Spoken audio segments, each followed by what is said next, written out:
my fledglings. How are we doing on this fine, lovely Friday? Hello, hello, hello. Oh no, it's Saturday. I'm so used to saying Friday that I said Friday. It's Saturday. Hello, hello, hello, hello. How we all doing? I am. So far, so good. I mean, we're only 6 days in, but like, it's how it goes. It's how it goes. But yes, hello, welcome, welcome, welcome, welcome, welcome. Hello, everybody. Hello. I think my brain just isn't used to streaming on Saturdays. You know, it's been such a long time. Such a long time. Can I give you a character and an event from Twist for like a pick or something? I guess I could give you a Scully and then Cloud Calling. Put him in Cloud Calling. Put him in, coach. Put the Victorian child into the breed brawl. Do it. Do it, do it, do it. Get him in there. Get him in there. Oh, my. Am I ready to read some fanfiction? I don't know, man. I don't know. Cyber Azul? Ooh, Azul and Orthos masked. I see. Hello. Oh, you finally joined the Discord. Well, make sure you read the rules and then fill out your introduction so you can actually access 90% of the channels. No, he's gonna get sunburned. He'd die in the savannah. I don't know that he'd die. I don't know, man.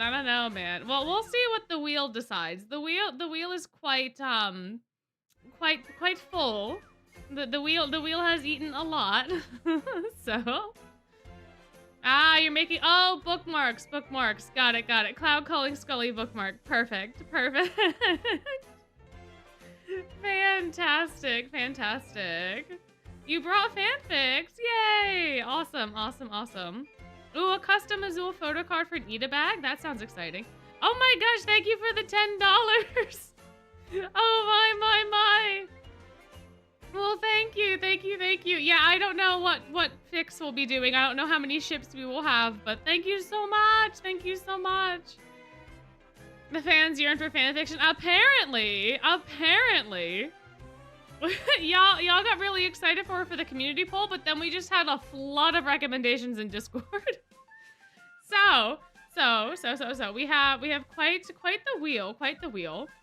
We have so much to ignore the warnings. We don't know what the warning is going to be yet. That was from the last fanfic that we read, and I'm struggling to get rid of it. There we go. But as you can see, we have a lot on the wheel.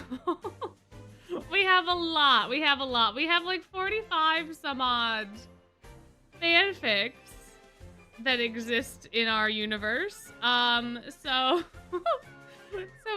we have quite a bit. You know, that's it. It is how it goes. We had a little bit of a backlog because fanfic was not voted for the past couple community nights, and then we had an influx of people. So yeah, we have a lot. I don't think we're gonna get through 45 tonight, but we will see how it goes. Oh, you lost your job because of a crazy shipper? That's wild. I am so sorry that happened. But dang, that seems like a whole story in and of itself. Insert oh my meme. Well, thank you for coming in, at least saying hello, Silver. Thank you. Bye, Silver. My mama, you spotted your fanfic on the, yeah, there's a lot of y'all on here. For sure. Is Silver no, yeah, if you have written a fanfic and you would like Silverno to read it instead, we can have Silverno read your fanfic, but you gotta let me, it's only for fanfics that you wrote, so if you submitted something that you did not write, you cannot have Silverno say it. But if you did write it, you can have Silverno read out your fanfic. But you gotta let me know. We have quite a few, we have actually more than a few. So the way that it works, if you've never been here before for a community night, welcome. We just chit chat and have fun and do random things. But for fanfics specifically, if you submitted a fanfiction that you yourself wrote, it has boosted odds on the wheel. You can still submit fanfics that you did not write, but it gives a little bit more fairness to the people that put their blood, sweat, and tears into the fanfics that want them read out and then are also in the audience. So that is why some of the slices are bigger, is because they are weighted slightly. So that way, well, I could only weight them so much because there's so many of them. But basically that's why that is like that. And then if you wrote the fanfic yourself and you would like Silverno to read it instead of me, we can also do that. But you have to tell me, and it can only be for something that you yourself wrote. So that's kind of how it goes. That's kind of how it goes. Yeah. Silverno is the rat. He can make a guest appearance. So do we? Because there might be some of you that don't know who he is. Here, let me go get him for a second. Hold on. Hello, it is I, Silverno. Welcome to the community night stream. If you would like me instead to read your fanfic, I would be most delighted, but it is up to you. Hello. But hi, I will only be here for a little bit. It's only if you call me. Oh, I'm not a goat. I'm a rat, but that's okay. I can understand the confusion. Hello. I understand many of you saying hello. Oh, bye. How delightful. Well, anyway, I shall let Silvernock come back and finish up the rest of the show, the rest of the intro. Oh, thank you. I love you all too. Platonically, of course, platonically. Let's put that. That's a very important footnote. but yes, indeed. All right. Silverlock shall be back now. I shall make my exit. Stage left. Goodbye for now. So yes, if you would like to have Rat Boss read out your fanfic, you are more than welcome. Just let us know, and then I can bring him back onto the stage. It'll be a good time. Read yours would be wild because it's Jade's POV. Yo, that sounds like that's gonna be a wonderful time. Oh my. Alrighty, well, shall we find out what our first fic of the evening is going to be? What shall it be? We have... Ooh, right on the edge of the line, and you made it in. Alright, so we have Stay With Me, Age With Me. I believe this is actually a Lilia one, right? This is Lilia, isn't this one of yours? Yeah! Perfect. So Age With Me, Stay With Me, here we are. Copy that link, pop that into Google. And then here we are. Alrighty. So we have the fanfic, Stay With Me, Age With Me, written by our very own Lilia Van Rouge. This is a fic that is a Malleus XU fic. No, not X /. Oh, good lord. My non-existent knowledge is gonna come out hardcore. So this does me. Oh, it's been such a long time. This is a ship, yeah. So Malleus and you ship, right? That's the ship that we have. Malleus, because it's the /, not the and. So there we go. Malleus and you. It's slight angst. That's not how you spell that. Angst. There we go. Alright, so we have Malleus and you. We have characters of Malleus, Lilia, Bar, Maleficia, you, and then OC characters. The additional tags are Fluff, Childhood Friends, Alternate Universe, Angst, Fluff and Angst, Curse-Breaking Angst with a Happy Ending, Sad and Sweet, Childhood Friends, 2 Lovers. So, yeah, we don't. Yeah, no, we're gonna read the angst with the playful land in the background. I think that is the absolute best course of action that we could possibly take tonight. I think it is the perfect mood setting that we have. Absolutely, thank you so much for pointing it out. I'm so glad you like my musical taste. Yes, we will switch the music. Don't you worry. I was trying to get through tags and stuff first. We're good. It's fine. We got Mirror Chamber. It'll be okay.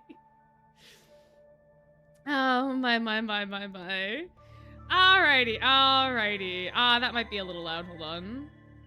Is that better? Because I think that's probably a good mix now. Maybe. I don't have the Briarland queued up, unfortunately. I also don't know if it exists on YouTube. I don't have my game hooked up to this. So, but the Briarland music, I can't remember if it exists like in a YouTube video or not. I know there's one that has it, but it also has the lullaby, like it's not just straight Briarland music. Anyway, those are the things. I'm pretty sure I have accurately done the warnings for this, so I think are probably fine to go ahead and get started on chapter 1. When the baby prince first escaped, the castle was in a panic. After all, he was basically considered a national treasure. Lilia looked at the letter that Bauer had sent him via carrier bat. How on the Thorns Fairy's name did they manage to lose a fire-breathing baby dragon with at least 20 guards?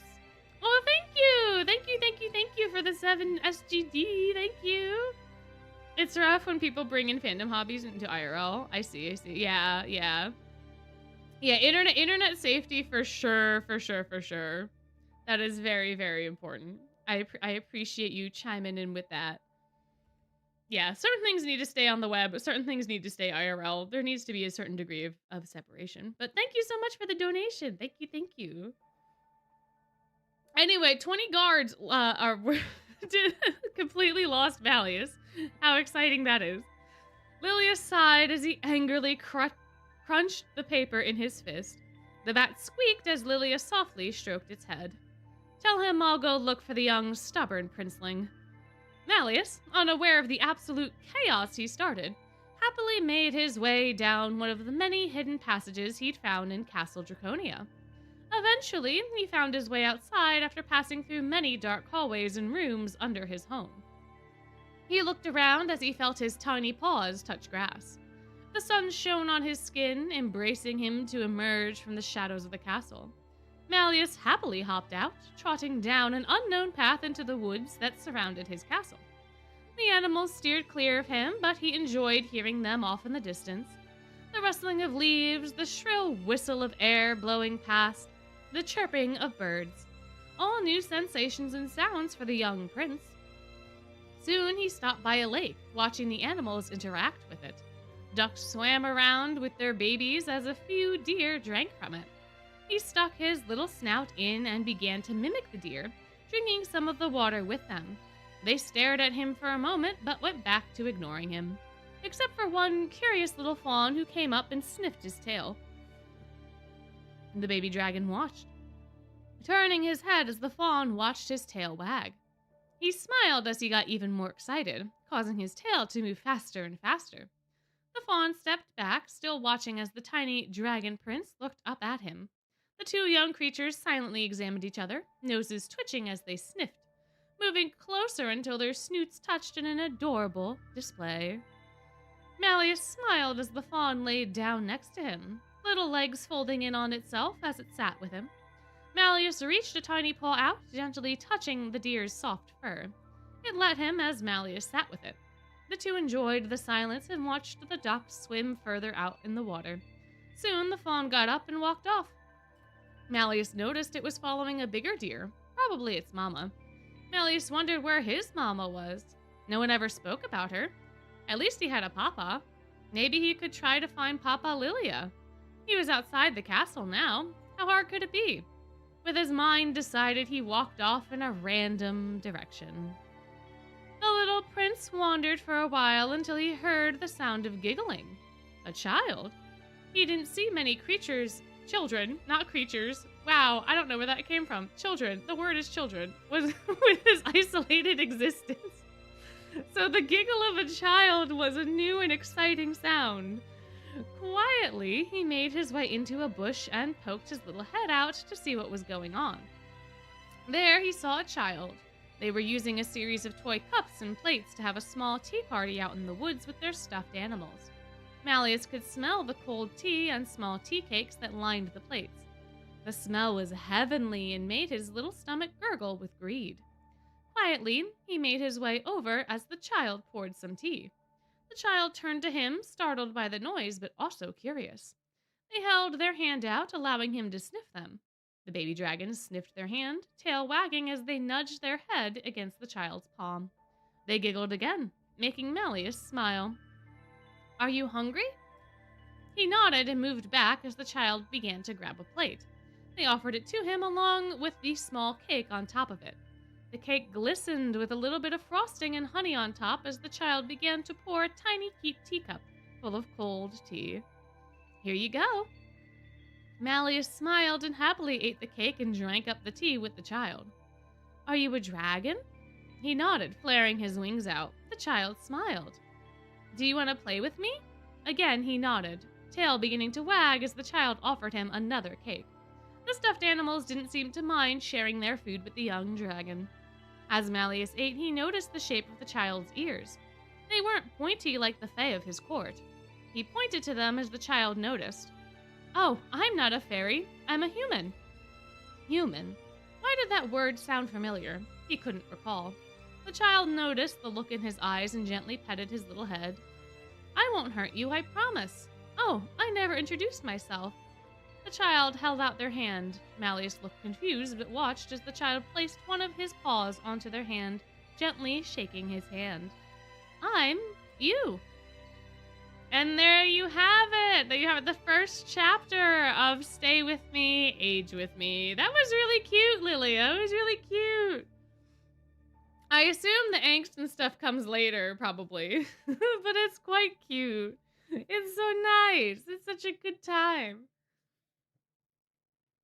Yeah, knowing that there's going to be angst is quite a bit of a gut punch, but so it goes, so it goes. Well, thank you, Lilia, for your delightful writing. It was quite nice. Do we all want another? I feel like that was a really good one to start with. Like a nice little palate cleanser, get in the mood, nice little warm up, nice and wholesome, all that good stuff, I feel like it was quite a good choice, Yeah, perfect ambience, exactly. Alrighty, let's see. What other fics do we have today? What other ones do we got on the wheel? Let's see. We got... If Lost, Return to Shroud. Alrighty, I don't know who wrote this one, but I can see in a minute. I think this is one of the more recently requested ones. Yep, perfect. Are you with us? Are you with us in the building? Do we need to do a seance? If you are, great. If you're not, that's okay. You just don't get to pick Silverno reading this out for you. Alrighty. Well, this one, If Lost, Return to Edia's Shroud, is not Malleus and Edia. In fact, this is Leona and Edia. So that's an exciting twist of fate right there. Leona and Edia. And I don't think that there's really anything else that we necessarily need to be aware of for this one. It does say suggestive themes, but I'm assuming it's not that bad because Lilia, you looked over these beforehand, so we'll see. If it gets too saucy, we're gonna have to quit. But it is a Leo, Edia. We have Leona, Edia, and mentions of Ruggy, so it seems like it'll be basically on Leona and Edia the whole time. We have cuddling and snuggling. We have Leona being a dick. Leona is a tease. Edia's Shroud is quite awkward. No beta. We overblot like men. Suggestive themes, and then I actually don't know how suggestive it is, so it may or may not be that suggestive. So we'll see how it goes. But either way, it sounds pretty interesting. Yeah, exactly. Alrighty, let's see. So the summary is, when NRC thinks Leona Kingscholar has suddenly gone missing, Edia actually finds him taking a nap in his room all the way in Ignihide. Alrighty, here we go. Oh, it was written by Franny Pie as well. I didn't shout out your pen name, Lilia, but that is our author, giving credit where credit is due. Alright. In a school like Nightraven College, where trouble was rampant, it was slightly more concerning than normal when a student wasn't in class one day. while other schools will just assume the kid decided to skip. NRC finds themselves asking questions like, did they get injured? Were they kidnapped? Did they die? Or God forbid, another overblot is going to occur. All of these situations have happened to some extent on this. To some Wait, what do you mean they all have happened? What do you mean someone's died? To some extent. Oh no. So it wasn't even like the students were being paranoid. These were reasonable assumptions to make.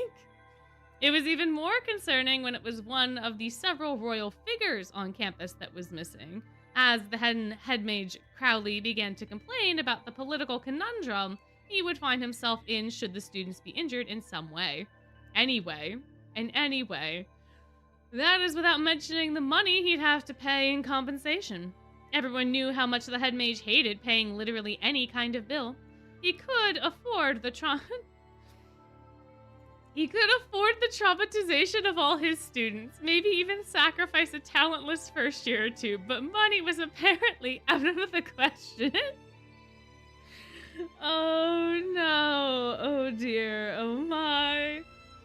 Today's problem in particular was the absence of Leona Kingscholar, the second prince of the Sunset Savannah. Now, typically his absence wouldn't be anything noteworthy. He was known for skipping class on the regular, usually to go nap in the botanical gardens or anywhere else he could find. In that case, teachers would ask Ruggy to go find him and drag him to class. While the dragging him to class part only worked about half of the time, he was usually able to locate the lazy lion just fine. The reason for the concern at his absence today was because Ruggy couldn't find him. At all. Apparently, Professor Train had asked the hyena boy to find Leona during morning classes, so Ruggy headed towards Leona's typical napping spot deep in the gardens. Only he wasn't there that day. Ruggy continued to search the rest of the place, in the shady and sunny spots, in the open grass, among the foliage, and there wasn't even a single lion hair in sight. Not even with his heightened beastman senses could Ruggy find him. So he moved on. Maybe Leona had simply returned to the dorm and decided to nap there. Still, a whole rundown of the dorm turned up nothing. Okay, nothing to worry about. Leona probably just changed napping spots in an attempt to throw off Ruggy or anyone else searching for him. But no, he wasn't among the fields where PE class took place, nor in the woods behind the school, or hiding among tables or desks within the school. It was like Leona had disappeared into thin air. Yet Edia Shroud, exhausted from a long school day and socialization, now found the sleeping lion in his own bed, all the way in Igni High dorm. A small screech escaped from his mouth as he recognized what the motionless lump on his bed was upon walking into his room, his startled movements causing him to slam his door shut for the entire dorm to hear. Edia, is everything all right? Ortho called from outside the room. Edia's head darted back and forth because the now closed door and his bed. What? Edia's head darted back and forth between the now closed door and his bed, searching for any kind of excuse that wouldn't result in Ortho breaking down the door in concern for his brother. No one could see that Leona was in here. Yeah, just a spider jump scare. Great excuse, Edia. Just great. You've speedrun how many horror games now and you got jump scared by a spider? Totally believable. Huh? Really? See? Ortho didn't believe it in the slightest. If you say so. Wait, he believed it? Sighing a breath of relief at a nat 20 he just pulled on deception there, Edia now turned his full attention to the problem in his room. With the smallest of steps, Edia approached the side of his bed and took a look at the carnivore peacefully asleep there. Leona's hair was rather undone, strands from the front braids spouting out and begging to be freed from their ties. Brown hair rippled down his back and over the surface of the bed, the remnants of which Edia will likely be finding even weeks after this. Round, cute, little lion ears flicked the air around Leona, and his sharp canines were displayed prominently as his mouth hung open, covering Edia's sheets in drool. Edia couldn't help but stare at Leona's face for a moment, letting his mind relish in the relaxed muscles and at Leona's expression. For once, his brow not creased with annoyance or fatigue. Heat rushed to his face as he admired the sight. and he had to shake his head fervently to snap himself out of the trance. Focus, Edea. There are bigger problems to worry about, and those problems aren't about how effortlessly hot and adorable your boyfriend is. Yeah, no, that really does feel like something Edea would say for sure.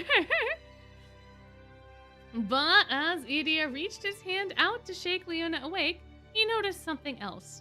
Underneath the navy blue jacket Leona had laid over himself, the lion was wearing Edea's hoodie. It was what Edea usually wore along with his pajamas, painting Leona in a dark blue shade that was completely alien to the other colors Leona typically wore.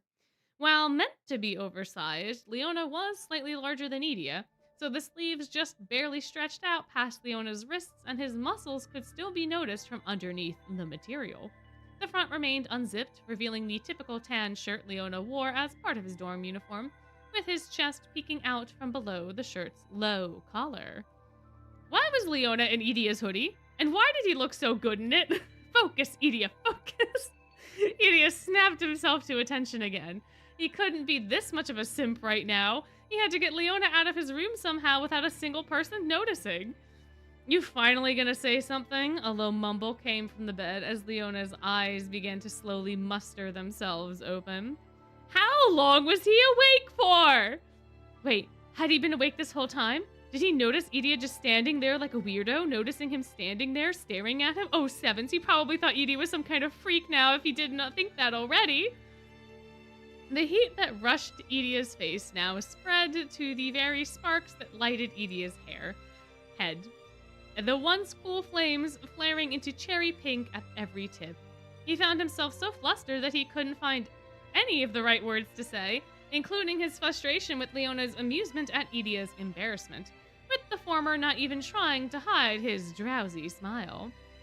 Edea stumbled over words, trying to figure out which question or accusation to even start with, but there were simply too many. After too many seconds of half-said words and repeated stutters, Edea finally was able to verbally form the question, "What are you doing in here?" He tried to keep the question at a whisper, but the cracks in his voice made a few words quite distinct. "I needed somewhere to sleep," Leona replied, turning over on his back listlessly. "Somewhere where the little pests won't find me." Edea raised an eyebrow at Leona calling his own dormmates a pest, only to shrug as it was actually perfectly in character for the prince. "Okay, but why my room? People think you're dead or something. What if someone found you here and thought I kidnapped you?" Yeah? What happened? The kitty's calling out for something. Oh, he's just having a hard time getting out of the box. I see. Anyway. Yes, you kidnapped me and committed the dastardly deed of taking me to another place on campus. History books will put you alongside the greatest villain for this scandal. Leona could barely hold back his laugh, meanwhile Edea could do nothing but scowl. Then Leona reached a hand from out beneath the blanket, stretching it out and grasping Edea's wrist as his nails dug into Edea's pale skin. With a single pull and a yelp from Edea, Leona brought the flustered boy just a few inches away from his face. "And you kidnapped me? Really?" Edea continued to frown, determined to not let Leona break him. He was also very tempted to point out that he technically has kidnapped Leona before, in the form of Styx capturing those who've been overblotted as victims at NRC. So this is happening post Book 6, I see. But he didn't exactly want to be to remind an only recently awoken Leona of that. Tugging at his own arm, Edea finally got himself free of Leona's grasp, only to realize he had done so because Leona himself had decided to let go. Whatever. Can you just get out of here? People are on all kinds of side quests looking for you. And give me back my hoodie. Yeah, sounds like a hassle to me. I'm already comfortable here, after all. Oh, come on, you're such a... Before Edea could finish his complaints, Leona was already asleep again, snoring away peacefully as if he wasn't trying to be the most annoying person ever. A sigh was let out by Edea before he started to assess his situation. He had figured out a way to get Leona out of his room, all while that is the last thing Leona wanted to do. Well, Ruggy supposedly dragged Leona out of bed every morning, so it shouldn't be that hard to do, right? Hands trembling, Idia let himself approach the sleeping lion once more. He wasn't exactly sure what he was expecting to happen, but what he did not expect was for Leona to reveal himself to be feigning sleep once more. For he had opened his eyes to gaze on Idia once more and took the hand Idia had reached out and pulled him forward. Idia was almost literally swept off his feet as he dropped onto the bed and meeting Leona's level when he rose up from the bed slightly. A smirk crossed itself across Leona's face, and Idia felt his frown start to break. His lips trembling as he attempted to keep up his facade of dismay, but failing in conflict with Leona's narrowed emerald eyes. Without words, Leona buried his face into Idia's shoulder, letting the warmth of Idia's flames wash over him. His head turned slightly, letting his hot breath graze Idia's neck as he mumbled out his next words. Just a little longer. Idia sighed once again, this time in defeat. He let himself melt into Leona's presence, raising his right hand to let it run down Leona's hair, like petting a cat, while his other hand raised to rest itself on Leona's shoulder. Fine, just a little longer. Leona could be missing for just a little longer. After all, it won't be Idia who will have to respond to a whole panicked dorm who thought their house warden died. He'll leave that trouble for the lion himself. And there you have it. There you have it. That was the lovely If Lost return to Idia Shroud. Thank you so much for submitting. Thank you so much for your lovely writing. It was quite cute, quite cute. Yeah, it was not that suggestive at all. It was just Idia thinking that Leona was hot. That was kind of it. But quite nice, quite nice. Very cute, very wholesome. We're getting wholesome ones this time. Seemingly. We're getting quite a few. Yeah, no spicy fix allowed here. Gotta cover those ankles, man. Okay, yes, technically they slept side by side, but like that's not the same thing, and you know it, nerdy.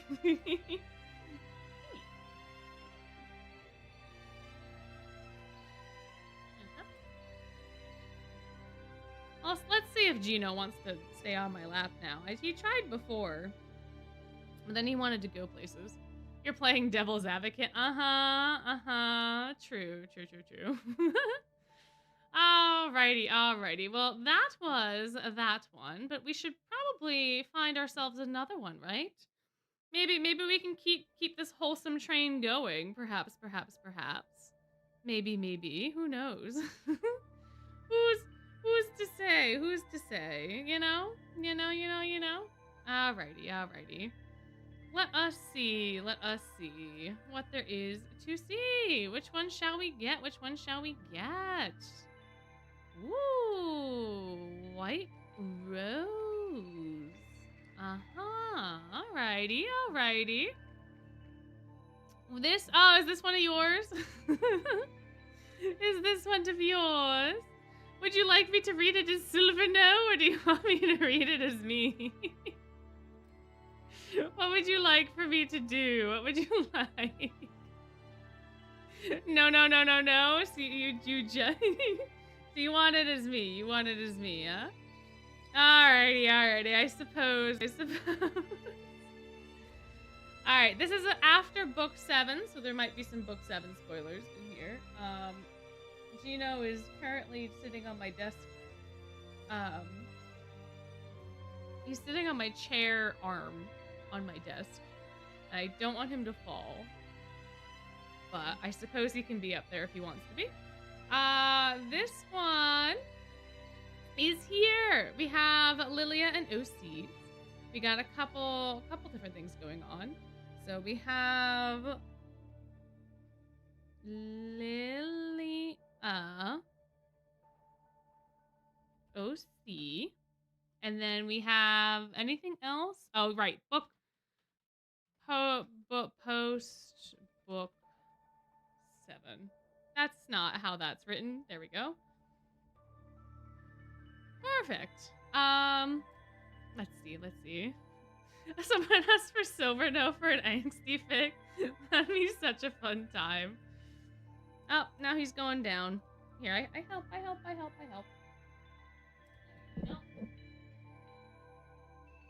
you go. It is really funny because Valentina does not like to be picked up or like held or touched, but the minute I pick him up or I'm petting him or I'm holding him now, she's like, I need to know what's happening. I need to know what's happening. I need also to be pet. But I hate it, but I want to be pet. I think she's getting a little jealous or she's really concerned about him. And she's not as afraid of me as she was before. But anyway, yeah, she's a little feisty. All right, so we have Lilia OCs. We have Lilia Silver OCs.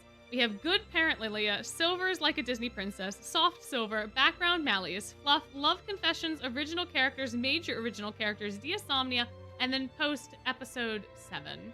So that is that. I'm pretty sure we got all the things we needed to do. And this is written by one of our very own. I say Cecilia. I know that's not how your name is supposed to be pronounced. I'm so very sorry. But we got White Rose. So shall we get into it?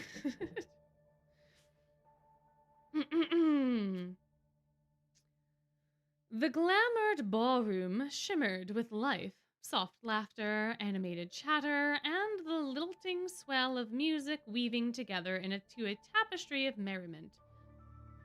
Ooh. Now he's crying. What are you... Hi. You don't want to be on the left? Okay. Let me try to do some string distractment so I can actually read the fanfic.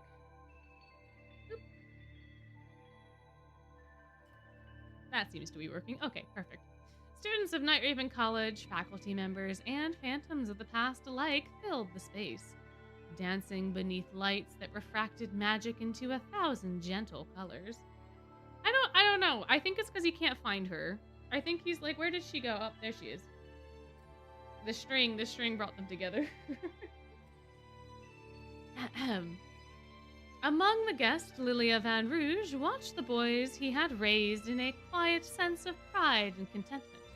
Sebek was enthusiastically talking the ears off of several unfortunate students about his newly acquired armor, puffed out in unmistakable pride.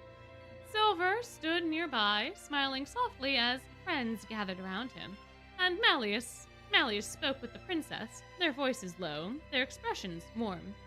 Every so often, Malleus and Risa exchanged glances. Lilia noticed. They were looks he knew well. Looks he had once seen between Melino and Reverne. His eyes softened as he leaned back against one of the ballroom's pillars, committing the scenery to memory.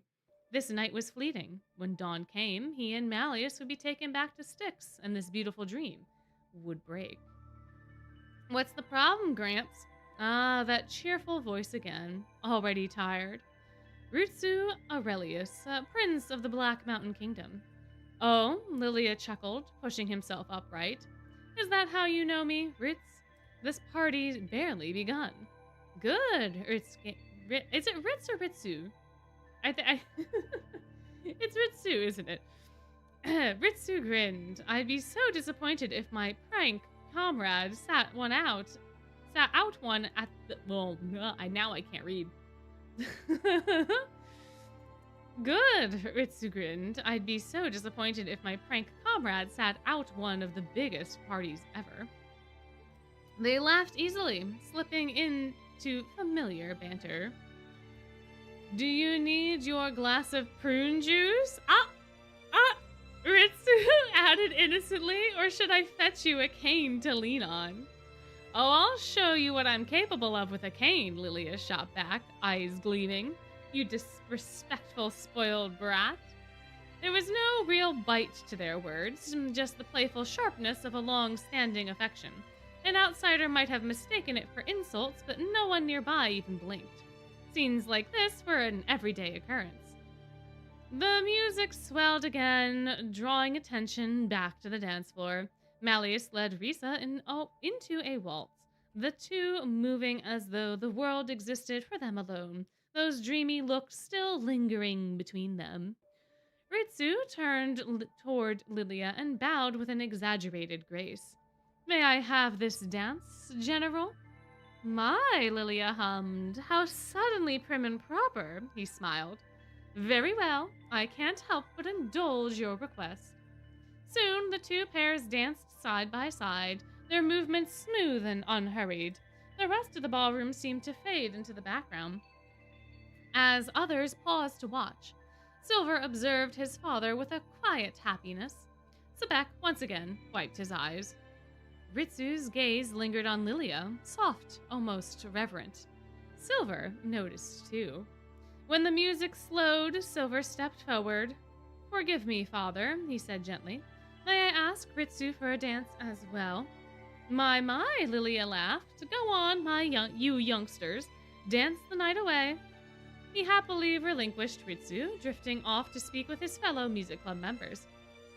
Silver and Ritsu quickly found the rhythm, spinning into motion before the music could slip away from them. Well, well, Ritsu said lightly. What pleasure do I owe to dancing with Silver Van Rouge himself on such a fine evening? Silver chuckled shyly. It's still a bit strange to hear. But it suits you, Ritsu replied without hesitation. Van Rouge may mean red, but not all red is blood. The sky before dawn, roses in May, and, he paused, tapping his chin, wine, though you're not drinking yet, young sir. I don't plan to, Silver laughed. Good. I don't need your father complaining about his son getting drunk before he's properly an adult. They laughed together, the ballroom remaining wrapped in its dreamlike haze as living and phantom figures mingled. Yet Ritsu's gaze kept drifting, back to the ex-general laughing among his friends. Silver followed that gaze. You care for him, Silver said softly. Ritsu blinked, pulled from his thoughts. Well, yeah, we're good friends. Silver smiled gently. Yes, but there's more, isn't it? Isn't there? Silver. Their steps slowed until the dance came to a stop. I saw that look on your face that day, Silver continued, his voice calm but firm. That wasn't just friendship. Ritsu looked away, biting his lower lip like a child caught mid-mischief. Ritsu, Silver said quietly, if you're worried about me, if he returns your feelings, you have my blessing. All that I ask is that you look after him. Even when stop right there, Ritsu interrupted, flicking Silver lightly on the forehead. You forget that thought immediately, young man. Then he smiled, soft, shy, sincere. Thank you, Silver, and I promise I'll look after both of you, no matter how things turn out. With that, Ritsu stepped away from the dance floor and approached Lilia. Lilia, he said, quieter now, can we talk? In private. Lilia blinked, then smiled, cat-like. Of course. They slipped out onto one of the castle's balconies. The night air was cool and fragrant, the breeze carrying the scent of flowers. Leaning against the railing, the two fae gazed into the distance. The sky remained dark, but dawn crept slowly along the horizon. So, Lilia broke the silence. What's on your mind? This about Silver? His grin turned mischievous. Do I need to hear about certain feelings? You're not wrong, Ritsu admitted. With a flick of his hand, white petals bloomed into existence, a rose forming delicately in his palm. Oh, nice trick, Lilia said. Thanks, but what comes next isn't. He offered the rose. Lilia accepted it, admiring the flower. Back then, Ritsu began to talk again. When you said you were leaving Nightraven College, I admit I denied the fact that you were actually leaving. I told myself he can't leave, it has to be one of his pranks. A heavy silence followed. I couldn't accept reality, that you just would be gone. Ritsu, even in your dream world, I couldn't take anything seriously. But then I saw how much they meant to you. Oh, did you think I am heartless, little prince? A weak laugh came from Ritsu. Well, forgive me, General, for I didn't really see that side of you sooner. Their eyes locked at each other's, both wearing a smile. But once we were awake and fought against Mal, Ritsu's fingers curled into a fist, gently shaking, turning away from Lilia. And you just jumped in front of his attack. His eyes were focused onto his fisted hands. I I thought I really thought that was it. That you were gone, that you really left us. Left me behind. Hey, little prince. Lilia was reaching out to Ritsu, but he raised up one of his hands to stop him. I was naive. I thought there was no way you could just be gone from anyone's life. Lilia just looked worriedly at him with somber on his face. I thought I had all the time in the world, Ritsu continued, but it's clearly not true. Who knows what happens tomorrow? To you, to me, to anyone. He then turned toward Lilia. I know once Dawn is here, you two are back to Styx, for who knows how long. So I guess now is the best time, if any time. What are you... I've seen in your dream that you traveled the world for many years, so this might not be new for you, but here it goes anyway. Ritsu then let out a shaky breath, one of his hands still shaking over his chest. I'm in love with you, Lilia Van Rouge. Lilia, with a soundless gasp, stared wide-eyed at the prince in front of him. The world seemed to narrow down. While the two of them stared at each other, the music from inside could be heard, if a bit muffled. It was true. Throughout the decades he traveled across Wonderland, there were all sorts of individuals that declared their feelings for Lilia. But this time... So when you and Silver, Lilia began, but Ritsu quickly cut him off. Your son seems to take after you rather quickly, he chuckled. It seems he knew of my feelings for a while now, and here I thought I kept my facade well. Ritsu. Ritsu stayed silent for a second before continuing. I know there's no chance for me, but I'm a spoiled brat in your eyes. Oh, I'm but a spoiled brat, got it. A weak laugh escaped him, but I wanted to say how I feel, because who knows what will happen tomorrow. I don't want you to feel like answering right now, if at all. Ritsu still had a smile on his face, but tears were streaking down his face since he had said those hidden words. His hands and legs were still shaking. Can we just move on and be friends again once you're back? Ritsu, sorry, we should go back. People might have the wrong idea. He began to walk away, but only after just a few steps he felt something grabbing onto his wrist. You always do this, Lilia said quietly. Ritsu stared. Huh? You always decide how others feel about you before giving them a chance. I don't. Let me finish. He stepped closer. I won't lie. I got a few love confessions back in my day. His charming smile appeared again. But I never got one where I wanted to return those feelings. Lilia? Little princeling, he shook his head. No, Ritsu, you are a weird one, as to say. I did see how when your eyes looked at me when we first met, those puppy love eyes, I did find it amusing. You're trying to impress me all the time. Hey. Even when you joined the pop music club, I thought you did it to be near me. I guess it did help that you have some musical talent. Hey, people love my singing. Lilia chuckled before he continued. I thought this little crush of you will disappear as soon as it flamed up. I mean, what can I offer you? I thought you might end up with Kater or Kaleem, but... He looked at the white rose he got from Ritsu. I never saw those sparks gone from your eyes. When you thought I didn't see you, I didn't see those longing eyes. Oh, I did see those longing eyes. He did see them, guys. He did. I can't read. Oh, sevens, that's so embarrassing. But I began to curse myself for ruining the experience of first love for someone. But they do say first loves are not meant to last. I guess history would argue with you on that. True. When I decided to leave, I know I would have had to have a private conversation with you. But then Malleus happened. Yes, but I think in a way it helped us both. Oh? How so? I still remember parts of it, of that dream. A quick pause. I remember how you looked after the others, how you comforted Silver after my harsh words, and I remember seeing your form rushing back to the castle, thinking you can change things, because that was your plan, isn't it? Ritsu looked away. It was true.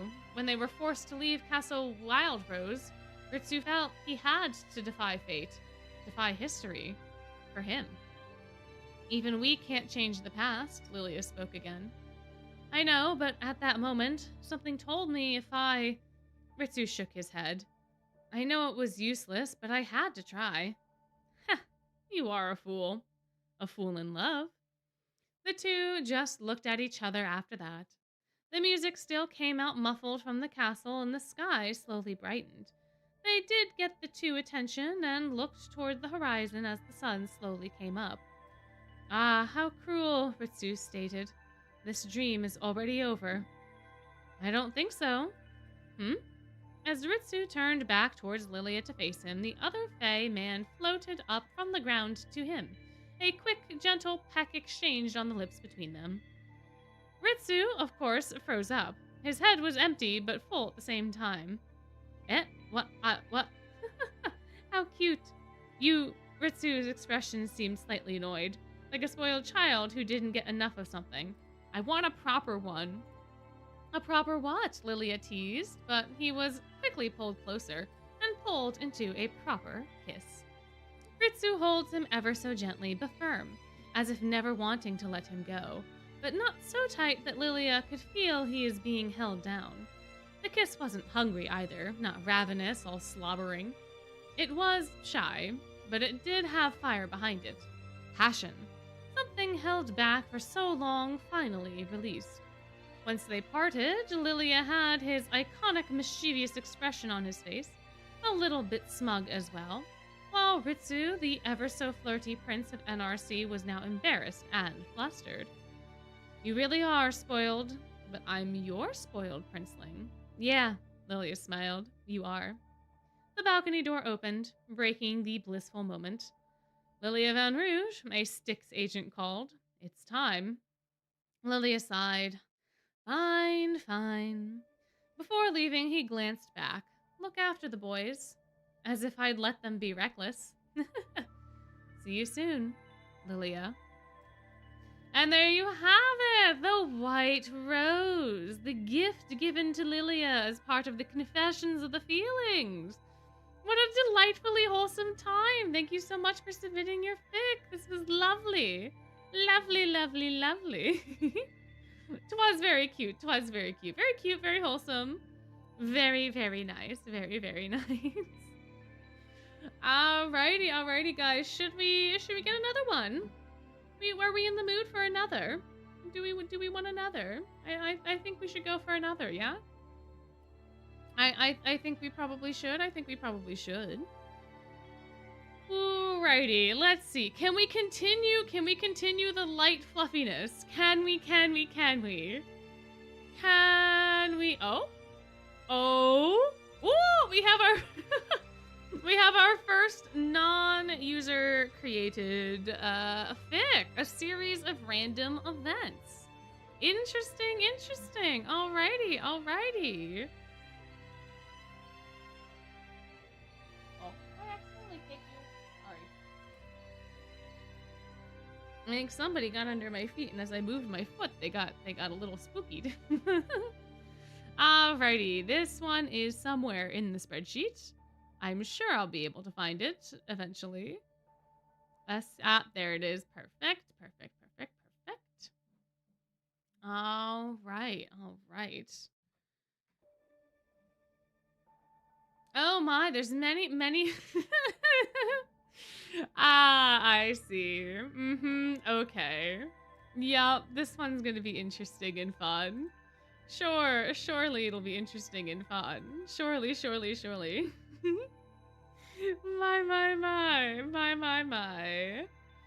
Alrighty, are you guys ready? We have a series of random events featuring Floyd Leach and anyone involved. Apparently they specifically sent in chapter 2, the Trey chapter. So it seems like this is a fic where Floyd Leach does Floyd Leach things, and perhaps every chapter is a different individual. Is what I am assuming is happening here.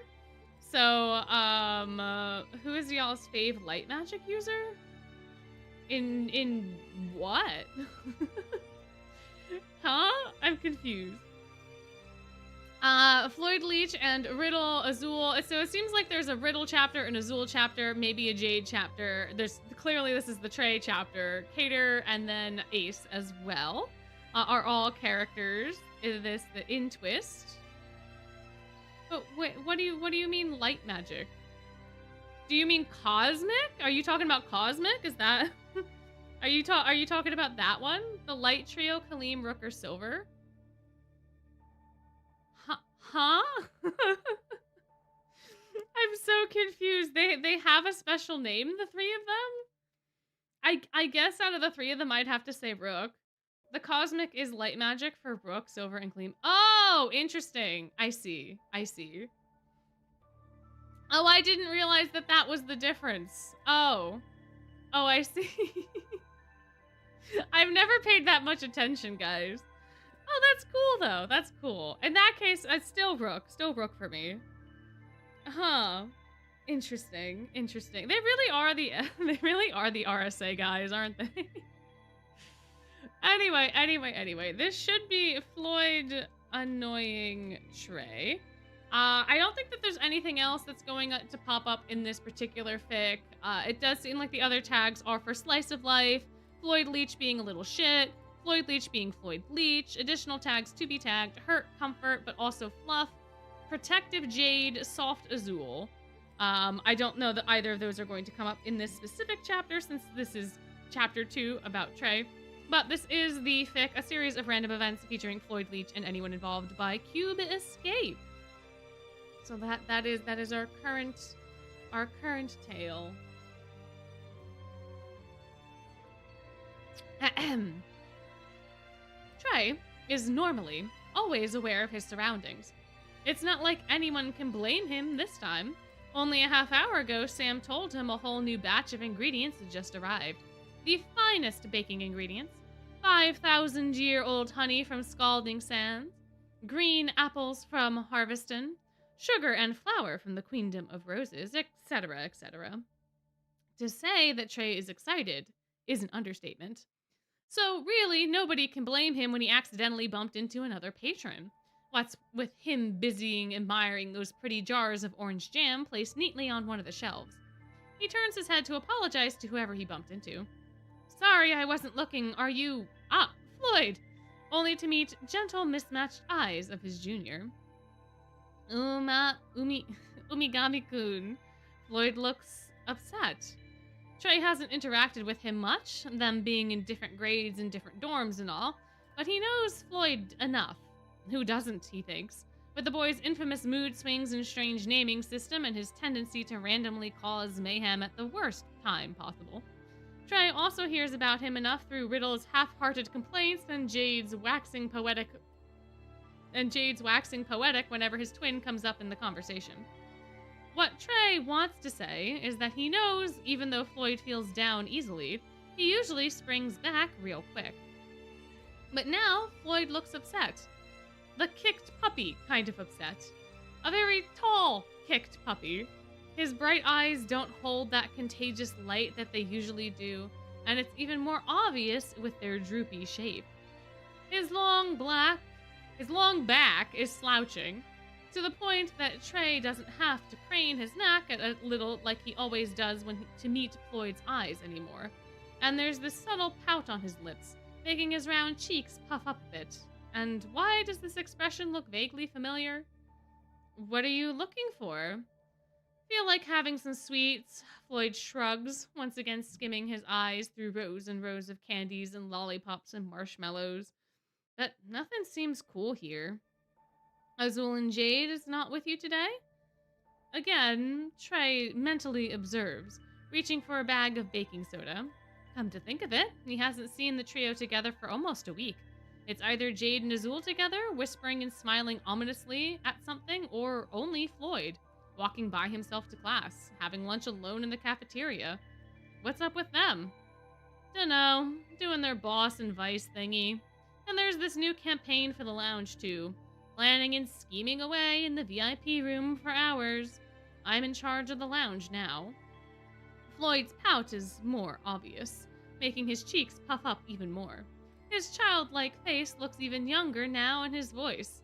There's a note of anger and loneliness to it, but also acceptance and resignation. They've been busy. Nissan, why Mom and Dad aren't home yet? They've been busy. Don't worry, they'll be at home soon. Ah, now he knows why Floyd's expression looks familiar. Why don't you come to Hartsville then? Trey chuckles at the way Floyd blinks thrice, slowly. He can almost see the loading symbol above Floyd's head as the boy contemplates Trey's offer and his purpose. For what? I just made a batch of popsicles, so a judge would be nice. And also maybe a taste tester too? For I'm planning to try some new recipes this afternoon, Trey said easily. And since you want something sweet, why not? These look strange. Floyd pokes at one of the popsicles Trey just took out of the freezer. They're in Hartstable's kitchen, with Trey putting his newly bought ingredients on the table and Floyd sitting on a stool beside him, examining the frozen flavored blocks of water on sticks with an intensity he usually reserves for whatever he deems new and interesting, head tilting a little to the right. And Trey just can't help comparing him to a curious kitten. Don't do that, he laughs, gently removes Floyd's fingers from them. And I just experimented a little with the flavors. They're not much different from regular popsicles, you know? Come on, pick anything you like. Nah, Umigami-kun, choose for me. Alright, letting out another chuckle. Trey looks at the popsicles before picking one that's almost transparent, with 2 slices of lime in it. Here, I think you will like this. Floyd takes the popsicle from his hand, with a surprising care Trey doesn't know he has, staring at it for a moment, before promptly chomping on it. Trey watches as Floyd lets the bite sit on his tongue, and then his golden olive eyes widen, and Trey just knows that he's right. Floyd finishes the popsicle in seconds, before turning to Trey, a big smile on his face, all sharp teeth and double jaw and bubbly. What is that? What is what? It's popping in my mouth like crazy. I guess it's the baking soda I put in. Feels like sparkling water, right? Yeah, Floyd nods excitedly. Another! Trey laughs, feeling warm inside somehow, before picking a blueberry-flavored one and hands it to Floyd. Their afternoon passes just like that, relatively peacefully. Trey making cookies and red velvet and anything he can think of, and Floyd sitting there beside him, asking him random questions, trying whatever sweets Trey has to offer, as the sun slowly dips below the horizon. You're good at this, Floyd comments, taking the last bite of his lava cake. He had time to make lava cake? Trey had time to make lava cake? I didn't realize that was also on the menu. Lava cake is great. I'll be offended if I'm not. Trey shrugs, wiping the counter clean. My family owns a bakery, after all. I think Azul would like these. The boy crosses his arms on the table and buries his face in them, looking contented and relaxed. They will go well with our drinks. Might be a while before he has time to listen to me, though. Whatever takes over Trey, he doesn't know, nor care. He just knows it doesn't feel wrong when he puts a hand on Floyd's surprisingly soft teal hair. It doesn't feel wrong when he starts stroking it, gently untangling some knots and smoothing out a stubborn cowlick. It doesn't feel wrong when Floyd leans into his touch and laughs, crispy and bell-like, and Trey's insides melt a little. Remember to brush your teeth when you go back, okay? Of course! Of course, that would be the first thing on Trey's mind. Absolutely. You ate too many sugar today. Floyd just shrugs and pushes his head against Trey's hand more. Yeah. Brush your teeth, guys. It's bedtime. Yeah. And you can come here whenever you like. Just inform me first. Which he knows Floyd won't do, but oh well, no harm in saying it anyway. Really? Really, Trey smiles, soft and fond. You have a sweet tooth, apparently. I could use a taste tester, and you're a brilliant one. It all works out, yeah?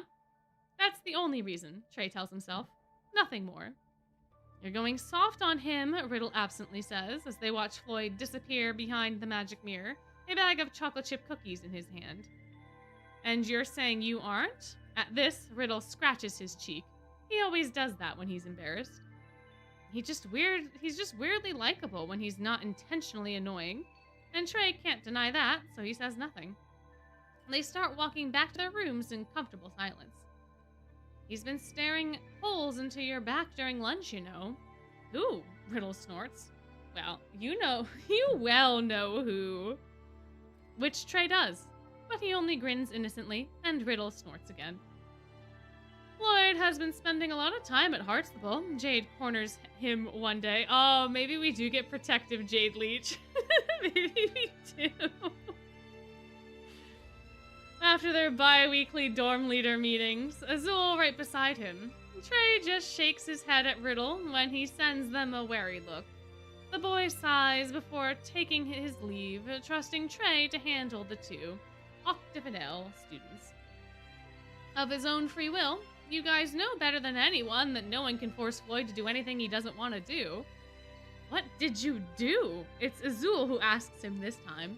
There's an edge to his normally calm voice. Trey has to hold back a snicker. I made an offer, and he took it. He has a refined palate, you know, and I was coincidentally in need of a judge. We know he has a refined palate. Floyd is our head chef, after all, Azul bites out. He clearly has more to say, but Jade beats him to it. You must have made an awful lot of sweets then, Jade smiles, all sharp teeth and double jaw. He's just like Floyd, Trey notes, but not at the same time. While Floyd's smile is genuine and free and warm, like the sun after the rain, Jade's smile doesn't even reach his eyes. Floyd always comes back with bags and bags of cookies and macarons. I wonder if you even save any for your own dorm members. Floyd has a sweet tooth, Trey shrugs. No harm in giving him a little bit more. You're spoiling him. It's hard not to. He's like a little brother to me. It is in this exact moment that Trey knows he pressed the right button. The smile falls on Jade's face, leaving behind only the unnerving gaze. Trey knows this gaze too, has seen it on Floyd's face sometimes when the boy was lost in his own thoughts, and Trey didn't and doesn't even want to know what kind of thought can make him look like that. Floyd is not your brother. No, he isn't, Trey agrees easily. But seems like you don't have enough time to be his brother anyway. Ooh! Dang, Trey, get him! Get him! Dig the knife! Floyd misses you, you know, Trey says, slowly, looking at Jade in his eyes and then turning to Azul. Both of you. And when they just stand there for a long time, not saying anything back, Trey bids them a quiet goodbye and leaves. You have to eat more. You're too skinny for your height. But I don't wanna. The next day finds the infamous trio in the cafeteria together, with Jade sitting beside Floyd and Azul opposite them. The dorm leader of Octavinelle is adding vegetables and takoyaki to Floyd's plate, who's whining but also does nothing to stop Azul, and Jade just openly laughs at his twin's misery. 2 days after that finds Jade walking Floyd to his first class in the morning, even though Jade himself has alchemy 1 floor below. Gloved hand carefully fixes Floyd's bedhead, and the same hand gently pushes Floyd into the room, along with a whispered, I will see you at lunch, okay? And in the Saturday afternoon, as Trey decorates the newly baked cookies, Floyd tells him about the pretty bird he found in the forest, about Monster Lounge's new menu, and about how he and Jade and Azul are going downtown tomorrow. Oh, and on and on and on, random and excited. Trey smiles, soft and fond, hands Floyd a cookie decorated with a chibi moray eel painting, and Floyd happily takes it. Oh my, how adorable! That was so fun. I thought it was going to be a little bit more chaotic, but that was also really sweet. That was really, really sweet. And it's a multi-chapter fic, so presumably the other chapters have different people that Floyd is interacting with and what have you. But I quite enjoyed that. Thank you to whoever recommended this particular fic. It was quite cute. It was quite cute. Indeed, indeed, indeed. But I think it's time for us to find another one, right? We should probably find another one to entertain us for this evening.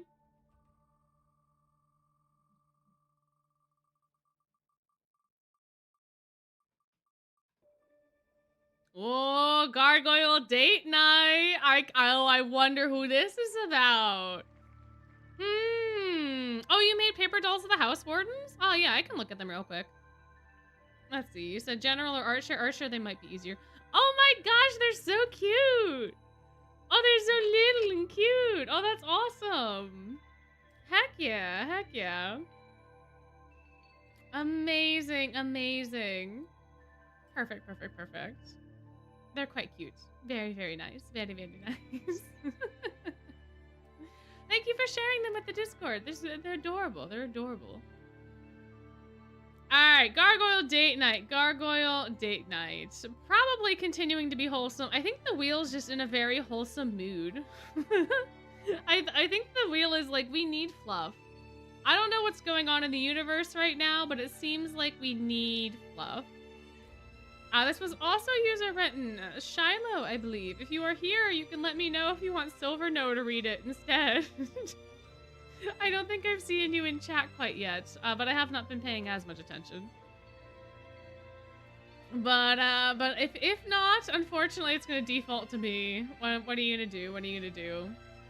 Alrighty, so this was written by one of our lovely community members. So this is a Malleus Jamilfic. Oh, how spicy.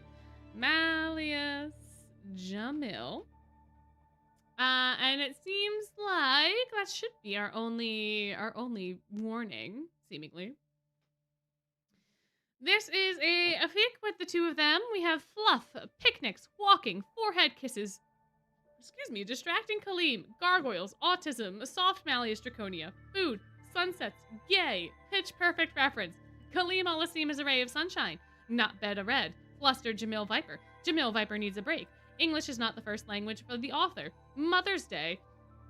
Is this happening on Mother's Day? I have so many questions now. Stress Jamil Viper. Romance. Established relationship. Letters. Letter delivered by Raven and cross-posted to Tumblr. So those are all of our tags. I feel like I should probably put I have no idea. Maybe Mother's Day is a warning. That one took me out completely. But so we have Gargoyle Date Night, Bread Soup on AO3. Oh, and this is their first ship fic. Exciting, exciting. Alrighty. Warning, Mother's Day. Yeah, I know. I assume it's happening on Mother's Day. That's the only thing I can reasonably assume because the tag is there. Alrighty. Jamil was almost surprised when a raven came with a fancy letter at his dorm's room's window, though it was his poor roommate who had to get greeted by it, an unfortunate event that led to an extremely loud scream. Nonetheless, the letter's contents was what struck the actual surprise. Dear Jamil, I have invited you to explore some ruins with me at the outer coast of this island. What is the name of it? I like to believe that Malleus put this in the letter. WTF is the name of it. The implying Malleus doesn't even know where he's at. It's so funny. Since I have recently discovered an old part of the town that has not been restored. It is indeed very old, as I also found a newspaper from before even I was born. And such a building is a prime spot for discovering gargoyles, is it not? So if we're lucky, you might be able to see the beauty of a true gargoyle with me. Lilia also told me this was a good spot for a date, hence I thought we could go together. Although he also said something about a picnic which contains food, as I recall. We can skip that if you do not feel like cooking. I'm sure you know what Lilia's cooking is like by now. Contact me whenever you have time. I will make sure Silver and Sebek keep Kaleem busy while we're out so you can enjoy it to the fullest. I'll see you soon. Love, MD. Jamil stared at the words for a little longer than he should. He knew of too many better things to be doing with his boyfriend if Kaleem was away, but was very touched by the proposal. There was just one actual major factor leading to his decision to probable no, though. He is so very sure there is going to be hundreds, millions, billions of bugs in whatever old fancy house Malleus had mysteriously found. He doesn't even remember there being an old part of town. Was this a joke? Probably not. Love, Doctor. Yeah, no, every time that Malleus's initials come up, that is a thing, isn't it? Man, oh man. Oh. Oh boy, I'm gonna need a second, hold on.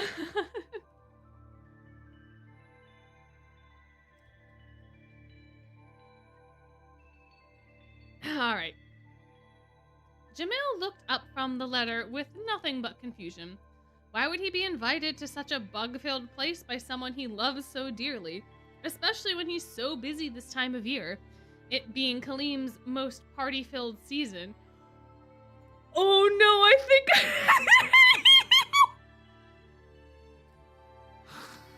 I think I know why this was tagged with Mother's Day. If I'm right, that's gonna be so funny. Let's continue. So where was he gonna get the time to do much else but prep work and cleaning, even if Kalim was gone for a few hours? I swear if it goes in this direction, I don't know. I gotta calm down. Share the theory. Wait, guys, I want to know if the theory is right before I share it. But think about it. Malleus is randomly, according to Jamil, his boyfriend is randomly inviting him out, right? I wonder for what occasion could Malleus possibly randomly be inviting Jamil out for? Given what Jamil does, and given that they need to find babysitters.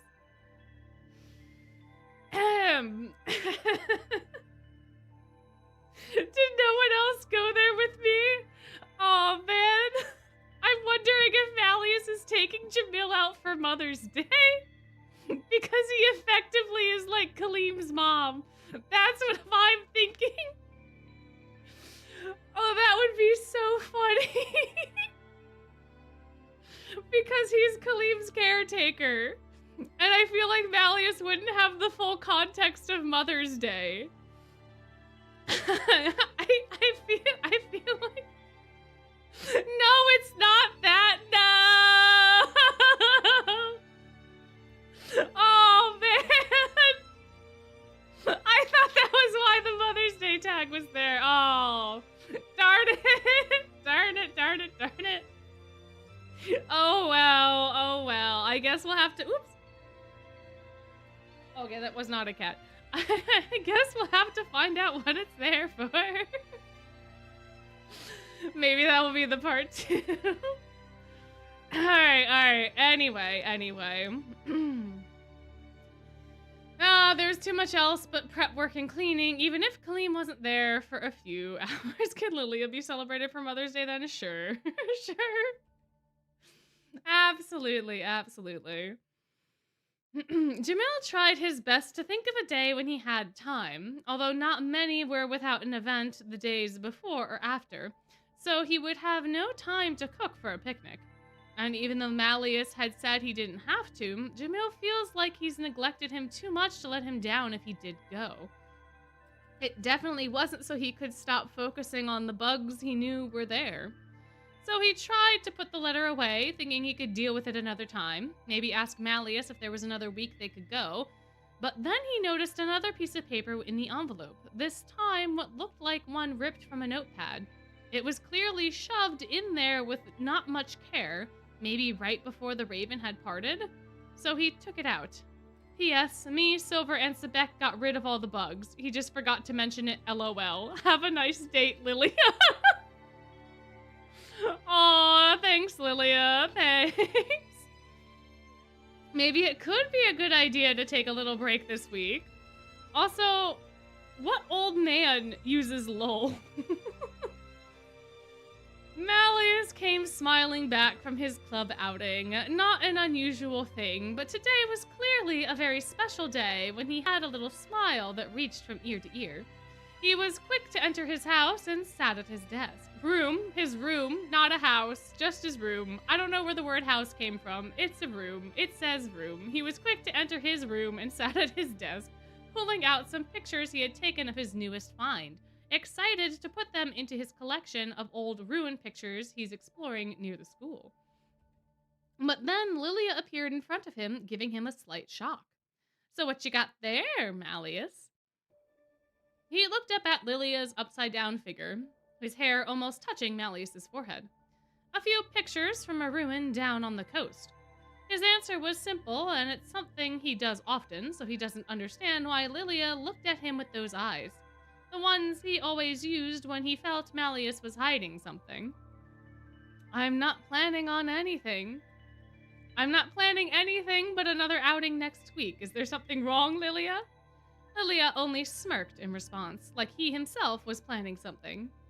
It's nothing. I just thought you wanted to invite Jamil out today, and that place seems like a prime spot for a date to me," he said, pointing at the pictures below. Was he too busy? The elder-faced smirk grew wider, sharpening his eyes to better look at Malleus's now blushing red face. Well, yes. Kaleem was the first to greet me when I entered Scarabia, and Jamil looked busy and tired when I found him cleaning in the lounge, so I didn't bother asking him out today." "Oh, well, if he's busy right now, then just send him a letter to invite him instead." Malleus looked at his vice, confusion mixed with gentle desire looming in his eyes. "I guess I could, but maybe it would then be best to pick out another area," he said, looking at the picture in his hands. "Why? Don't you want to show him all the ruins you find? You normally do that at least. What is so different in this one?" "Well, Jamil isn't a big fan of bugs." "Oh yeah? But I don't see any on your pictures. He'll be fine." "Lilia, you can't see the picture from that angle." Lilia looked at the dragon fae before disappearing and then reappearing right next to him. "Oh, Sevens, you're right. Well, it can be rid of all of those without even cleaning the thing properly, too. It'll be good as old, just without the bugs." Malleus smiled and looked at Lilia. "You mean that?" Lilia smirked even more and put his arms around Malleus's shoulder. "Well, of course, dear lover boy. The younglings and I will get it bug-free in record time. But you do need something else to do than just exploring, do you not? I have the perfect ideas for a good date." He looked at Malleus with excited and mischievous eyes, clearly waiting for him to say something. "You do? Like what?" "Well, a picnic, of course. A nice lunch with a variety of foods is good on any date, and I'm sure it would be a good way to share culture with each other." A picnic? Malleus hadn't heard of such a thing before. Maybe the word had come up on occasion, but he never really understood its meaning. But the idea of doing this picnic thing isn't exactly a bad idea. He could share some of the dishes he himself eats at home. So he sits and thinks about it for a while, which dishes he'd gotten Jamil to try so he can rule them out for now, accidentally ignoring Lilia completely while he thought it over. There is one problem, though. He doesn't know how to make any of them, since there was always a cook preparing his meals at home, and his other options are not something he would subject his dear Jamil to. He could get Sebek or someone from his dorm to do it, yes, but he would rather show that he cares, and not just that he can order people to do anything instead of showing real care. So he decides to start on his letter as he's coming up with a solution. Writing the letter is certainly the easy part. Finding a way to solve his problems, meanwhile, seems to not be as easy. And so he ends up scrapping at least 30 variations of the letter, forgetting a few parts of it as he goes, before finally deciding what he wanted to do. Either get rid of the picnic thing and try another time, or get Jamil to cook some Scarlet of the Sands dishes. He had only tasted one so far, that being curry. Since Jamil couldn't have it in Scarabia or with Kaleem, he made it for a date once or twice when Kaleem was busy with his club. In the end, he decided for it to be optional. No matter how much he wanted to have a picnic, as it's called, for the first time with his boyfriend, they can always do that another time. The sun was bright. Oh, excuse me. I can't read all of a sudden. The sun was shining brightly in Foothill Town. It was crowded almost everywhere, as was the usual on weekends with nice weather. Many students from both schools often visit when they can, making the most of their free time with friends. Shopping, eating out to avoid bad days at the cafeteria, karaoke, arcade games, etc., etc. You know, whatever they can do to escape the 5 assignments lying half finished on their desk, 4 of them being due tomorrow and the other yesterday, as they slowly realize that we live in a society where there is no time for anything other than work, eat, sleep. Anyways, there were barely any left. Barely. As they wouldn't exactly call each other friends. Well, except Lilia and Kaleem. But neither were they here to shop, or have human fun, or eat at some overpriced fast food restaurant. Instead, they were merely here for a walk, explore abandoned housing, and possibly eat. Yet that's not what anyone had told the enthusiastic boy in front, as he had been invited to a nice outing by one of his friends instead. And how could he refuse, especially after he was told they were going in a group? They made their way over to the edge of town, specifically where a new arcade had just been opened right next to a rather ominous path. So, as the group was nearing the arcade's front door and the first 2 had entered, they took their shot.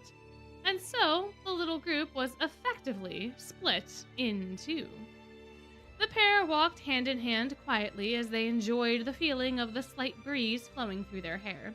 Malleus looked over at Jamil, a smile on his lips as he leaned his head on top of Jamil's, stopping them both in their tracks briefly.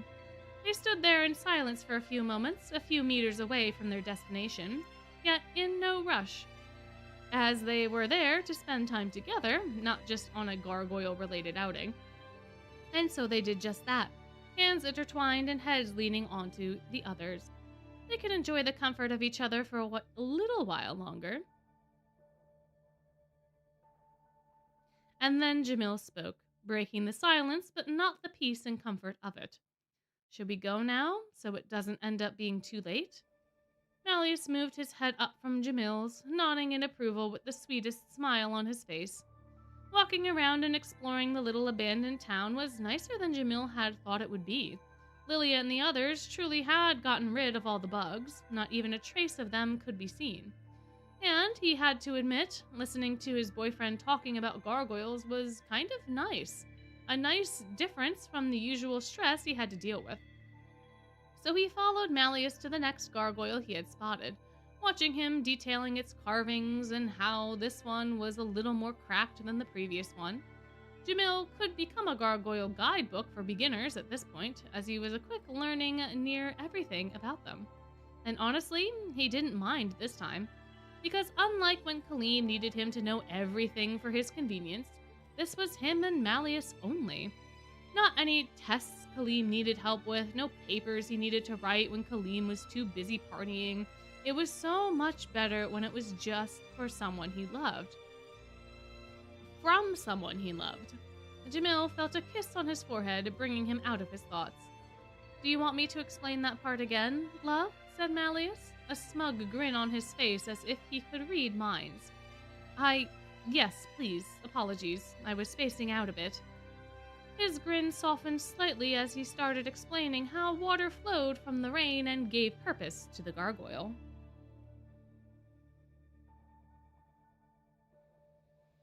"Do you want me to explain that part again?" Oh, never mind. Sorry. "Malleus, are you okay?" Malleus's eyes widened as his name was said, looking over to his boyfriend who looked confused and worried at him in return. "Yes, I was just thinking that it's starting to get rather late, is it not? The sun is about to set." Jamil looked over to the sea. The sun was indeed starting to lower down to ground level. We should eat in not long. Oh, goodness. We should eat in not too long. Could you bring the basket over?" Malleus smiled in return.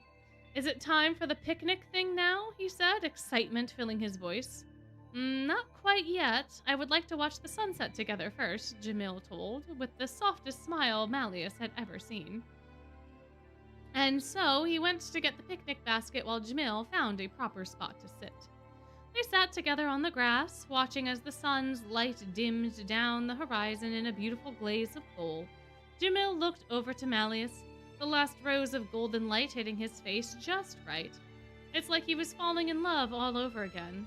It only lasted so long, however, as the sun had finally gone beyond their sight and the later hours full of darkness took over. Not that it meant much at the moment, other than it was time to bring out the carpet and set up for their picnic. Malleus helped bring dishes out and set them on the carpet, curious eyes going from each new dish he hadn't seen before. It wasn't a lot of food, more like a little of each dish Jamil could find time to make or really wanted his boyfriend to try, but still enough that there could be leftovers in case Malleus wanted them. How thoughtful. How delightfully thoughtful. Jamil put out a plate in front of Malleus. Which one do you want first? He asked, getting a knife ready as he was pointed over the pastilla.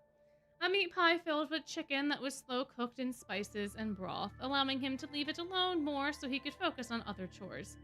He got a plate out for himself and started plating some food for himself.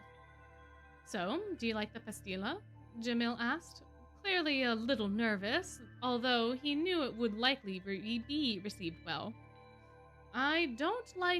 No, I love it, he said, wiping some of the meat filling off his lips and looking lovingly into Jamil's eyes.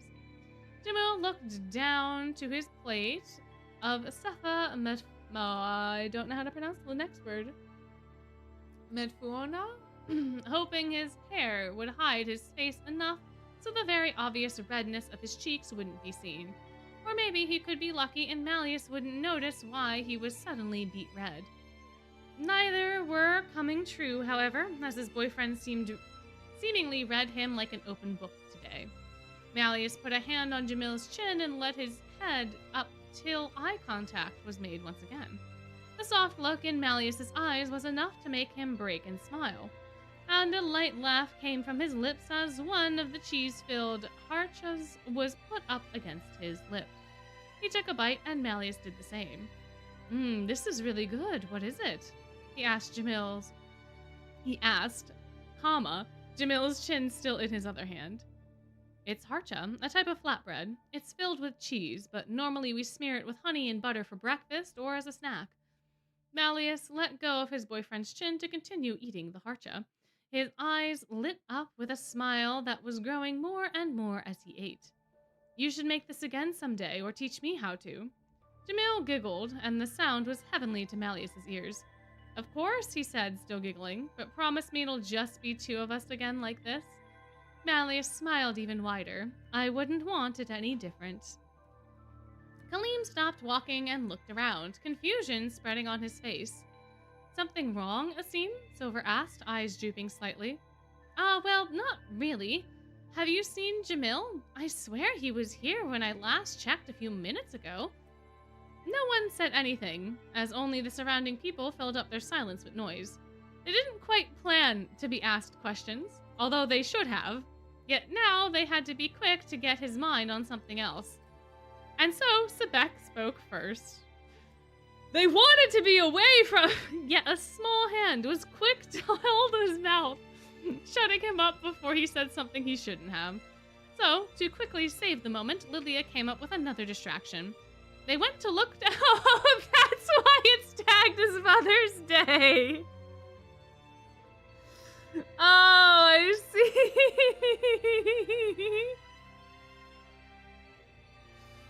Oh, okay. All right. Got it. They went to look at flowers for Jamil's mother. It is Mother's Day soon, you know? We should go buy a gift for your mom, too. I know just the place. He spoke, hands still stretched up on Sebek's mouth like he was a little child. Oh, yeah, that's a great idea, Lilia. Let's go do that now. Kaleem smiled brightly and followed the shorter boy to a little trinket shop near the coast. It was a great location to go, although he didn't remember what the store actually sold. It was the furthest away from where Malleus and Jamil were, so it would do the trick. Even if it was a little too close to RSA, then preferred. Hey, there we go.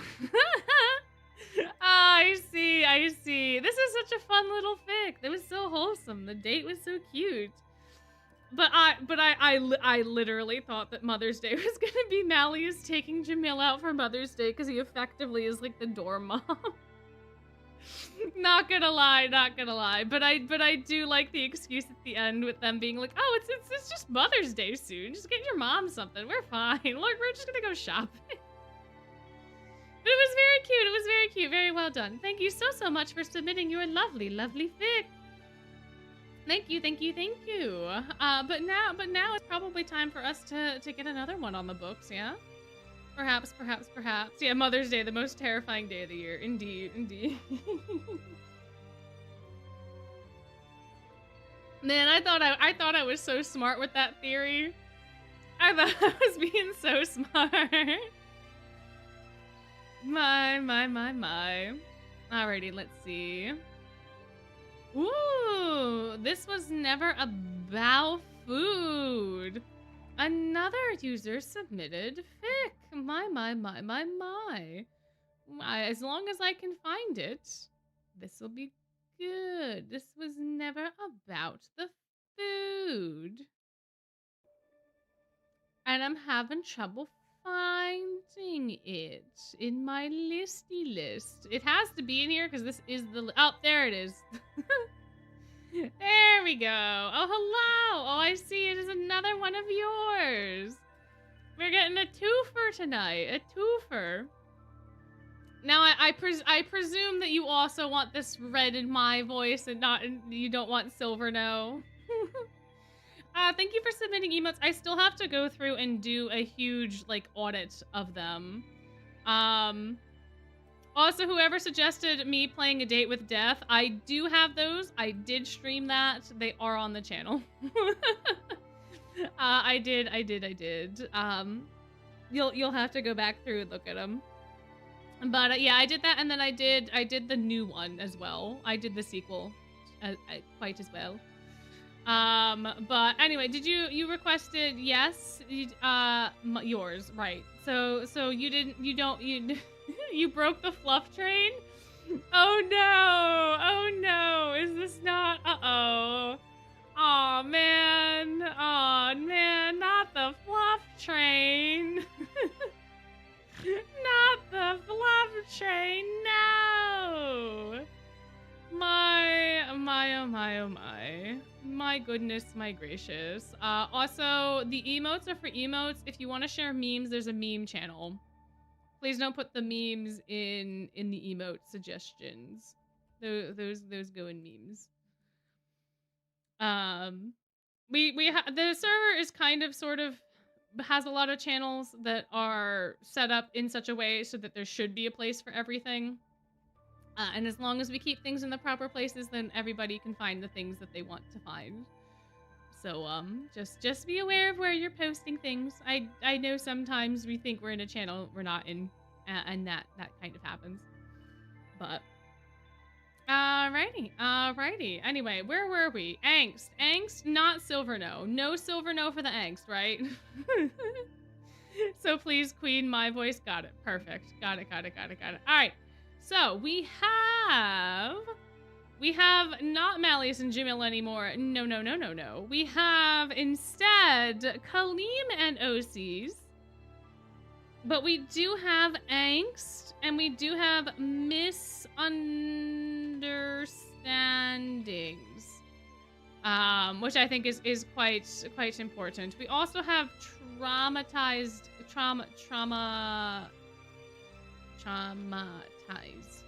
Kaleem, which may lead to some of the misunderstandings and things. We shall see. But it would be funny. It would definitely have a certain vibe. Anyway, this is Kaleem and the OCs. This is Kaleem, original characters, original female characters, and original male characters. We have angst, hurt, no comfort, misunderstandings, assumptions. Kaleem needs a hug, and he's also traumatized. Enjoy. My.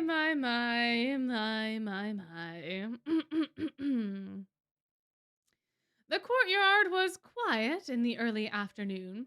A small table had been set beneath the shade of a tree, the sunlight warm against the stone paths. On the table sat a plate, not a pail, a plate, and at one point in time in the future, I will be able to read things properly.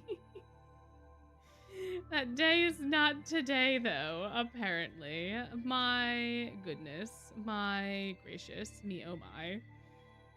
I made plate, neatly arranged sweets dusted with sugar and spices.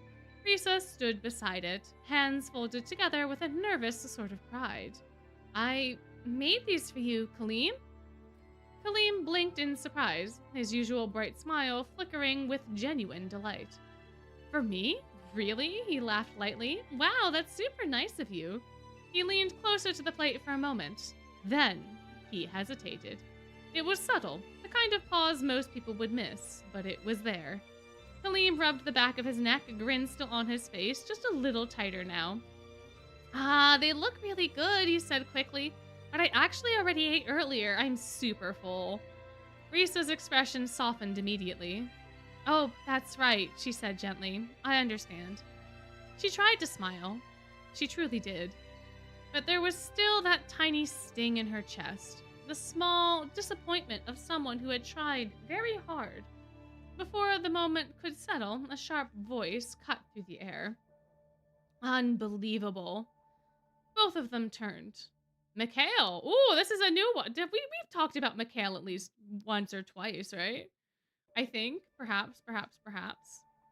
Maybe.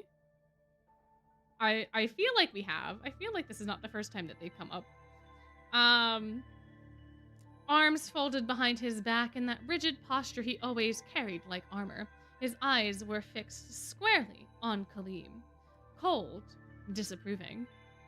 Her Highness, he said flatly, took the time to prepare something with her own hands. For you. The word you sounded like an accusation. Uh-oh. Uh-oh. Uh-oh. Uh-oh, uh-oh. Uh-oh, uh-oh. Risa's heart immediately dropped. Mikhail. But he didn't stop. And you refused it. Kaleem raised his hands slightly, still smiling, still trying to keep the mood light. No, it's not like that. You just what? Mikhail cut in sharply. Invented a convenient excuse? The air shifted. Risa felt panic spark in her chest. Mikhail, that's enough. He ignored her. Do you have any idea how fortunate you are? He continued, voice tightening. A princess, a future queen, personally prepared something for you, and you dismiss it without a second thought? Kaleem's smile faltered, just a little. I'm really grateful, I swear, Kaleem said. It looks amazing, then eat it. The words dropped like a command. Silence stretched. Kaleem's shoulders stiffened. His eyes flicked briefly toward the plate, then away. I said I'm full, he replied, a bit more quietly now. Mikhail scoffed. A weak excuse. Mikhail! Risa stepped forward, voice strained now. Please, stop! But Mikhail was already worked up, frustration building in every word. You could at least pretend to show appreciation, or is courtesy beneath you? Kaleem's hands curled slightly at his sides. I am being appreciative, he said, still trying to laugh it off. Really, I just feel safer with foods that are made by Jamil. The courtyard went still. The words had slipped out before he could stop them. Kaleem's smile came back quickly. Too quickly. You know how Jamil is, he added lightly. He's really picky about food safety and stuff. Deflect. Keep things light. Don't make it awkward. But Mikhail only frowned harder. So you distrust the princess? No, Kaleem said immediately. Then your reasoning makes no sense. Mikhail, stop it, Risa pleaded, voice trembling. He still didn't stop. Or is this some childish superstition?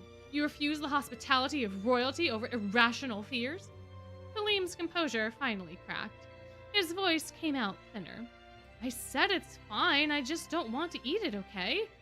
Mikhail stepped forward. No, it's not fine. What is not fine is blatant disrespect. Please, Risa called out once more, shown to someone who has extended nothing but kindness. Mikhail! But he was already too deep in it. And you repay her generosity with paranoia and excuses. Kaleem's breathing hitched. His eyes had dropped to the ground now. I said I'm grateful, he muttered. I just can't. His voice sounded small. Mikhail opened his mouth again, and Kaleem suddenly stepped back. I think I should go. He didn't look at either of them. His usual bright tone was gone entirely now. Sorry, Risa. They really do look great. Kaleem. Risa took a few steps towards him, her hands stopping mid-reach towards Kaleem. He turned and walked away quickly. The courtyard felt hollow after he left. But Mikhail wasn't finished. He exhaled sharply, shaking his head. Unbelievable, he muttered, to insult you so openly. Risa suddenly turned towards him, her hand into the air. Thwack! A slap across the face. Mikhail just stared at the side. His hand moved slowly to his face, which was red. Mikhail froze, but not for long, as his head slowly turned towards Risa again, still touching his cheek. She was shaking. Her hands were clenched so tightly the knuckles had gone white. Mikhail, she said, voice breaking. Do you know why Kaleem is like that? He frowned slightly. I assume some misguided pampering. He's been poisoned. The words fell into the silence like shattered glass. Mikhail blinked. Risa's eyes were wet now.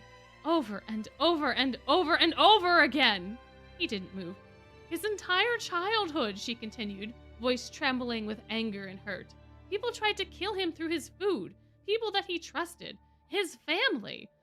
The courtyard was deathly quiet. That's why he trusts Jamil with it, she whispered. Because Jamil is the one person who makes sure it's safe. And because... Her lips twitched. She was angry at herself.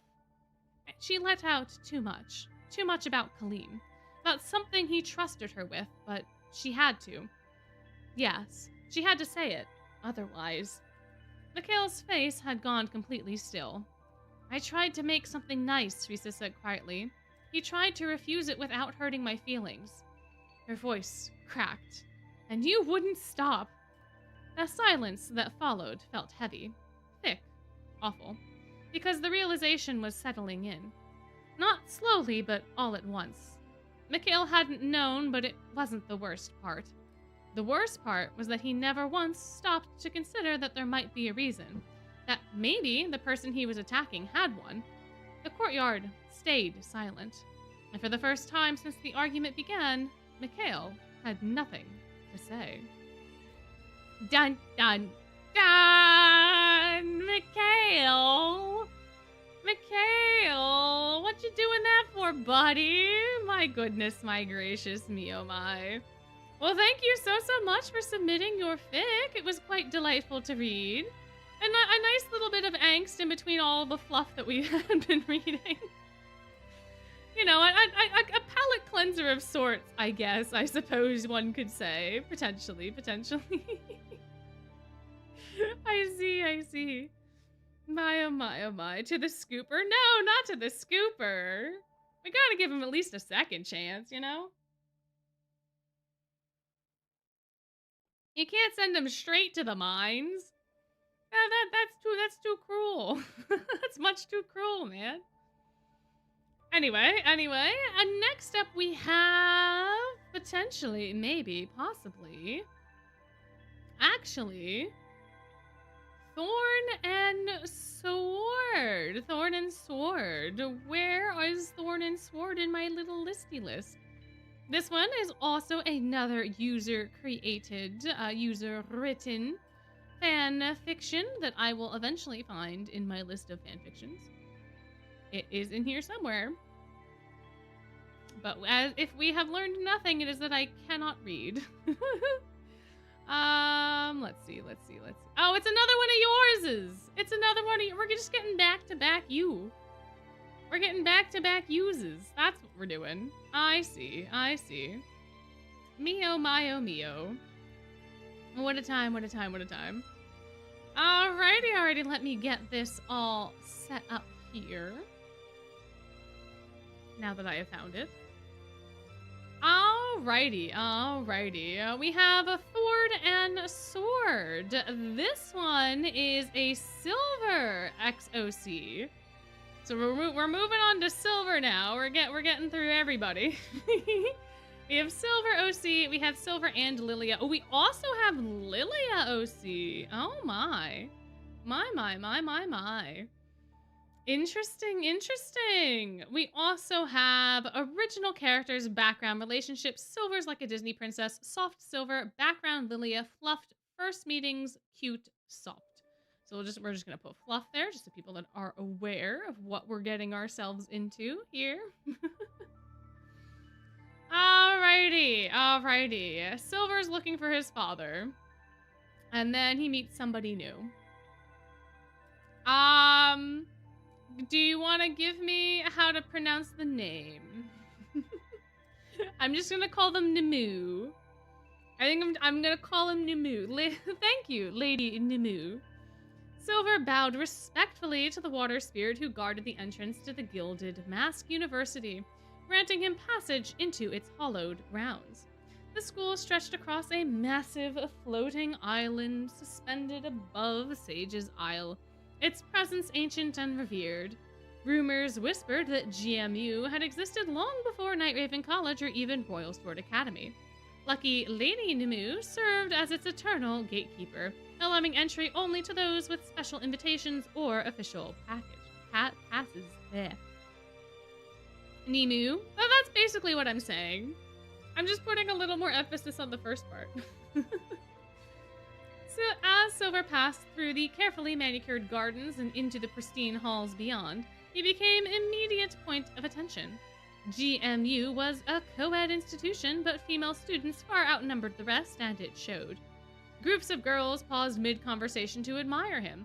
Some even gasped or squealed, reactions not unlike those stirred when Vil Schoenheit himself visited the campus, which had happened more than once. Silver responded with polite nods, the occasional wave, or a soft good day, never lingering. He had a purpose, though not a dangerous one. He was looking for his father. Lilia Van Rouge was known to visit the school weekly, and while Silver normally wouldn't interfere, today he needed him for Diasomnia dorm matters. Just as he turned down another hallway, a familiar figure appeared before him. Ah, Lady Aurelius, Silver greeted. Risa Aurelius, house warden of Yzmotiv. The Fae and Merfolk hybrid princess returned his greeting with her signature warm smile. Oh, Silver, what a smile. What a smile? Where did I get the word smile from? It says surprise. What a surprise. What is happening to me? Silver, what a surprise. You rarely visit us. What's the special occasion? I'm looking for Fa. He paused, correcting himself. I mean, Lilia. He usually visits on this day. Yes, the weekly tea party with the headmistress. I see. Could you point me towards the tea room? They're holding it in the greenhouse today. It's quite lovely. She smiled, then frowned slightly. Actually, I was heading there as well. I need to speak with my faculty head, Miss Iznia? And I'll need my vice house warden, too. Your vice house warden? Silver tilted his head. Risa nodded. Yes. I'm so bad with these names. Lale Thornval. She's probably hiding somewhere in the greenhouse. She prefers plants and animals over other humans. She hesitated. Please forgive me. No need, Lady Aurelius. Still, she shook her head lightly. Would you help me look for her? I'll collect Lilia in the meantime. Silver nodded. I can do that. Thank you so much, Risa clapped her hands. The greenhouse can be confusing for first-time visitors. The tea party area is especially well hidden. I understand. Thank you. It's nothing. Follow me. Risa led the young man through a few more grandiose hallways before they arrived at the famous greenhouse of GMU. The greenhouse was breathtaking. Plants of every imaginable size, color, and species filled the vast space, shifting biomes seamlessly every few steps as if stepping between worlds. I'll look for Lilia. Meanwhile, you can look for Lali. Yeah, Lali. She is usually in that area. She pointed towards the more typical forest biome. I'm sure you can find her quickly. Silver inclined his head and headed off alone. The forest biome felt familiar. The scent of moss and earth, the filtered light through the thick leaves, it reminded him of home. Memories of training, foraging, and wandering the woods with Sebak surfaced so vividly that he almost missed the sudden weight at his feet. Silver stopped and looked down. A small squirrel was on his boot. But it was made of plants? A small green squirrel-shaped being looked up to him. It did not have eyes or nose, but its facial features still could be seen. Silver carefully kneeled down the grass to take a closer look, when suddenly the sound of something rustling in a nearby bush got his attention. His hand instinctively went towards his pen, ready to fight whatever came through, until a pair of pinkish eyes looked at him. A girl with big, round eyes looked at him, her brows stuck in an almost sad and scarred frown. Her hair is gentle pink hue, similar to her eyes. Her hand was a tiny bit dirty, clearly from digging with them. As Silver looked at her more, he quickly realized she was wearing the colors of the dorm that they were looking for. Are you, the lady that I seek? Because I do not want to keep mispronouncing the name, he gently asked. She just yelped as she quickly dived into the bush. Oh, please, no need to be scared. I don't want to hurt you. You're from Night Raven, her soft voice came from the leaves. I am. I was asked by your house warden to look for you. Ah, Risa. Yes, we need to talk with Miss Belrose. I really don't want to. I'm sure it's fine. Both of them are very kind people. Yeah, our dorm is based on the kindness of the assistant. So I'm sure you are a very kind person as well. Lale again crawled forward, her face barely sticking out from the leaves. No need to butter me up. Oh, I'm sorry, I didn't mean to. Suddenly, the plant squirrel passed Silver and rushed to the bush where Lali was hiding.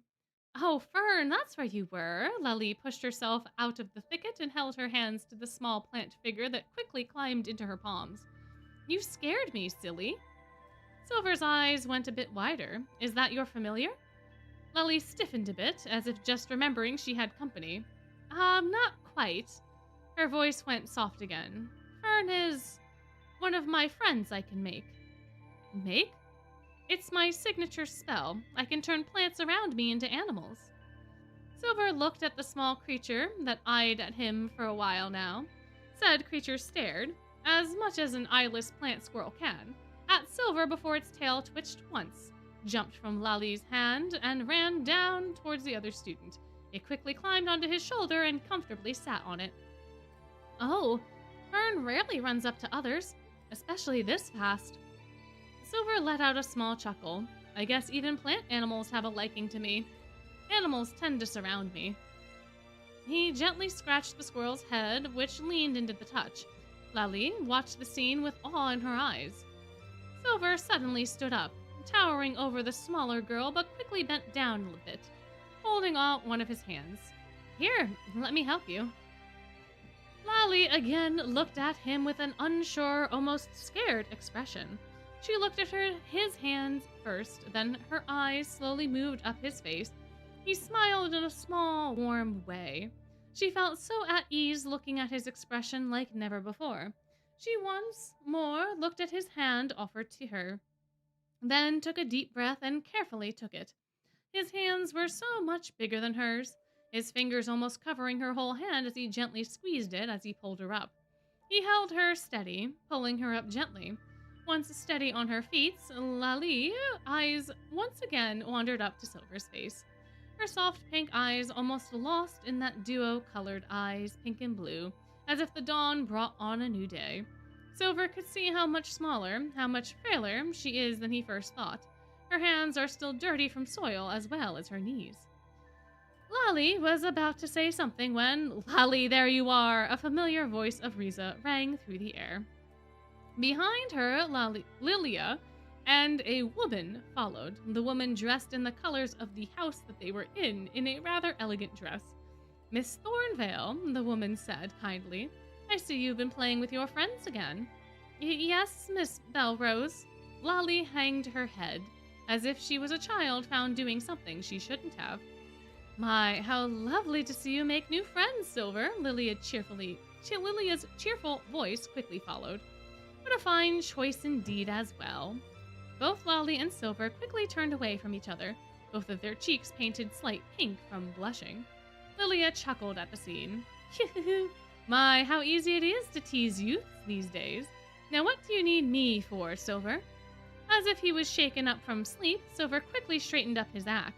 Ah, yes, there are Diasomnia dorm matters you are needed for. Malleus sent me. Oh, well, Lilia sighed. I guess duty calls. Lilia turned toward the teacher, held up one of her hands, and put a kiss on the back of it. It was a lovely time, my Rose, but I'm afraid we must continue this another time. Is he flirting with the teachers? Lilia! Lilia! Isyana gently laughed at Lilia's antics, but her own cheeks also went pink. Bye-bye for now. Lilia waved at GMU students and teacher, and he and Silver began their journey back to Nightraven College. Silver bowed before them with his usual emotionless expression, but his eyes once more landed on Lolly, who noticed that quickly hid behind her teacher, but carefully peeking out behind her to look at him. Silver smiled once before he and his father left the greenhouse. I'm guessing another successful date, Mrs. Sonia? Riza chuckled. Oi, my personal life is of no concern of yours, Miss Aurelius. She playfully snapped back at her student. The two of them began to walk away chatting, but Lolly, as if enchanted, still looked at the door, watching for the form of Silver slowly disappearing. Miss Thornvale! Miss Thornvale! Lolly! That finally shook her up. All right, away. Isyana softly chuckled under her breath. It seems a new feeling begins to bloom in Miss Thornvale's heart. Please bury me. My. Well, thank you for yet another lovely tale. This was cute. A nice little first meeting, a nice little first gathering, if you will. But quite nice. Thank you. Alrighty, our next fic shall be, according to the wheel. I'm going to very quickly veto this one because that's going to be 4 of yours in a row. And I think we should probably give somebody else a chance to be featured. So I'm not going to remove it, but I'm not going to read it right now. Because that's a lot back to back. Not that your works aren't good, but like we need something a little different. Give somebody else a chance. And that somebody will be jealousy. Let's see. Where is that one? Jealousy. Oh, okay. Here it is. This is one that got swept up under the radar, I think. One of the more recent. Oops, nope. That was the wrong screen. We're not ending the stream. All right, here we go. Jealousy. There we are. Alrighty. Let's see. So this is after book 4. Oh, okay. So this is a Kaleem and Jamil. So this is a Kaleem Jamil ship. We have Jamil, Kaleem, Azul, Ace, and Floyd. So it's called Jealousy. So we're just gonna put that in here. There's also a Jealousy tag. So we have Jealousy. We have Cute Kaleem, Out of Character Kaleem, kinda, maybe. Jealous Kaleem, Jamil Viper is bad at feelings, comedy. You can also read it as platonic, romantic comedy, fluff, and humor. So Kaleem Jamil, but this can be either romantic or platonic. It's truly up to you whether or not.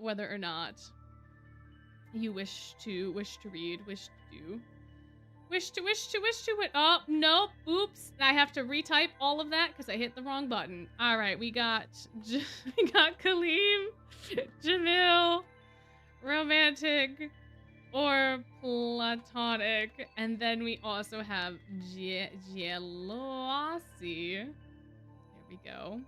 There we go. There we go. Alrighty. My oh my oh my, my oh my oh my. Here we are. Alright. I'm gonna take a sip of my tea to refresh my vocal cords and then we'll be good.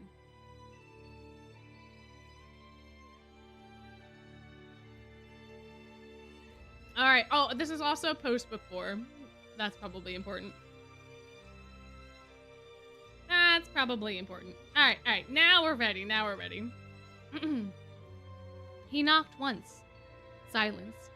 He was about to knock again when a voice replied coldly, "Come in." Jamil entered the young heir's room with slight unease. The air was tense. You could almost cut it with scissors. As soon as he stepped inside, closing the door behind him, he heard his voice. "How could you?" the white-haired boy murmured, his voice cracking with a thread of frustration Jamil had never heard before. Jamil sighed deeply, feeling the weight of the dense air in Kaleem's bedroom. The place, usually flooded with warm, cheerful light, with its carpets of gold thread, crimson silk cushions, and the scent of incense, felt strangely gloomy that night. There was barely a dim light illuminating the room, and Jamil knew he had made a big mistake. He was surprised to see Kaleem so furious. Even so, it was the first time in his life that he had witnessed such a side of the Asim family heir.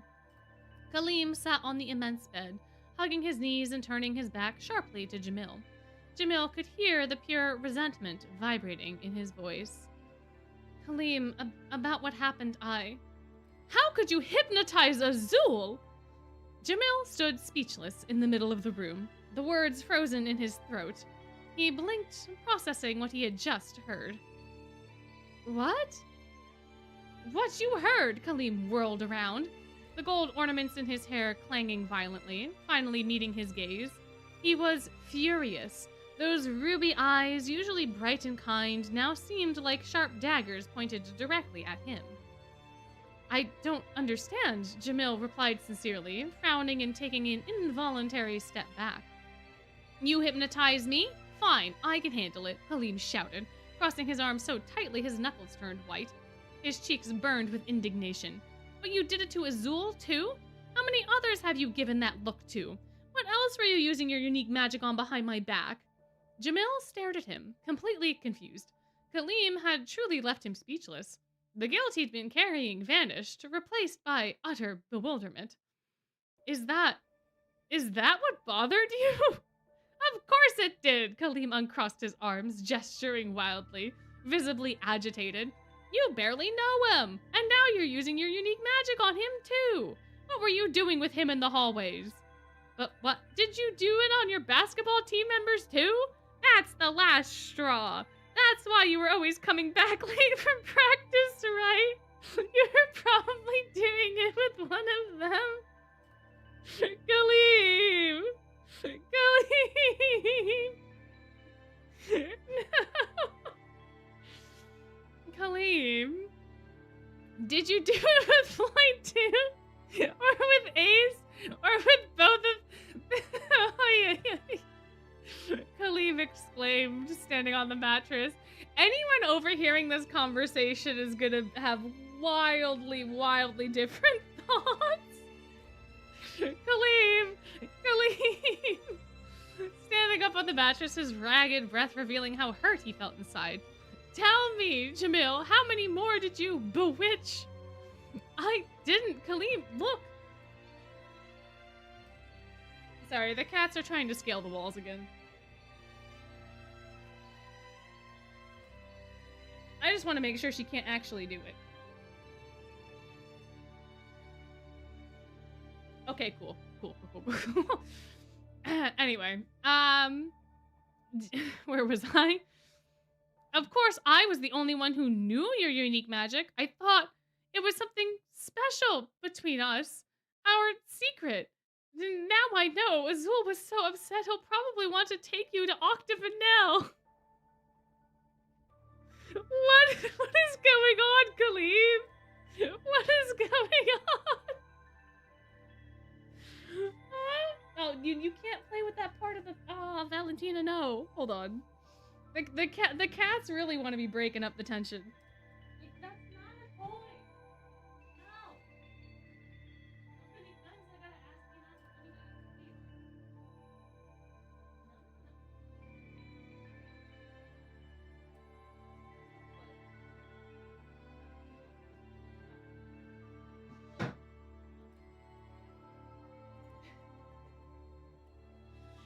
that? Anyway, where was I? Oh, I didn't even read Jamil's part. Claim I didn't look. Jamil pinched the bridge of his nose, closing his eyes to ward off an impending headache. The situation was surreal. After everything I did to you, I left you in the middle of the desert. I made a whole dorm hate you. I betrayed you in the worst way possible. And you're more upset that I used my magic on Azul? Of course, and then he says the things. I know how self-serving he is. He won't let any chance to have you slip by. But I won't let him. You're not going with him. Not a chance, Jamil replied, his face contorted with disgust. I'd rather leave school than put up with that octopus and his two freaks. You don't have to worry about that. I'm so glad, Jamil, Khalim exclaimed, his expression instantly changing. The anger seemed to evaporate, replaced by a spark of relief. Finally, he approached the boy, wrapping his arms around his neck and hugging him tightly, burying his face into his chest and completely surprising him. Jamil stiffened for a second before his shoulders relaxed. Had Khalim hit his head or something? None of this made any sense. It felt like a scene between a toxic teenage couple in a shoujo manga. Khalim, don't tell me you're jealous, Jamil replied, a faint, almost imperceptible smug smile playing at the corners of his lips. Of course not, Khalim retorted immediately, though his voice sounded choked because he still hadn't let go. But I don't like sharing you with anyone else. I don't eat any other food besides yours, Jamil. That's loyalty. That's because you're too lazy to cook for yourself, Jamil replied, though his tone was unusually gentle. Khalim let go, slowly, taking a step back. He lowered his gaze to the ground, his cheeks flushed a vibrant sunset color, nervously fiddling with his gold bracelet. Let's forget everything that happened. I'm not bothered by anything you did, really. Just don't go around doing that kind of thing with just anyone, okay? Yep, sure. Don't look at others like that. Is that an order, Khalim-sama? Jamil asked, his words slurred with a hint of irony, but also with a strange devotion no longer driven by duty. Khalim's response was simply to bite his lower lip, nodding silently while keeping his eyes fixed on him, subtly demanding his exclusivity. Jamil bent one leg and knelt on the floor, adopting the posture of a servant, but with a completely new intensity. He took Khalim's bejeweled hand in his own and placed a soft yet firm kiss on his knuckles. I promise, Khalim-sama, he said, smiling slightly as he looked up to fix his dark eyes on the others. That sweet gesture seemed to completely disarm him. Jamil, I have something else to ask you. Is it what I think it is? Khalim nodded silently, his heart pounding. Jamil stood up gracefully again. He closed the distance between them and gently took Khalim's cheek in his hand, forcing him to lift his face and bring it closer to his own. The skin of the Asim heir seemed to burn against his own soft gaze. He couldn't help but dig in his nails a little. Khalim stared at him, captivated by the proximity, lost in the depths of his gaze. That gaze was his Achilles' heel. Jamil's eyes flashed, reflecting the light from Scarabia's lamps as he uttered the magical words that Khalim so longed to hear. Just for him, in that velvety voice that could charm even the fiercest of serpents. The one before you is your master, ... Oh my, Mr. Khalim, you are too innocent for your own good, mister. This was quite interesting. Yeah, quite practically a proposal. Exactly. And they said you could read it platonically. And they said you could read it I mean, you can. Like, I see. Well, thank you to whoever submitted this. Thank you so much. It was quite a delightful tale. Quite an interesting one. But also still delightful at the same time.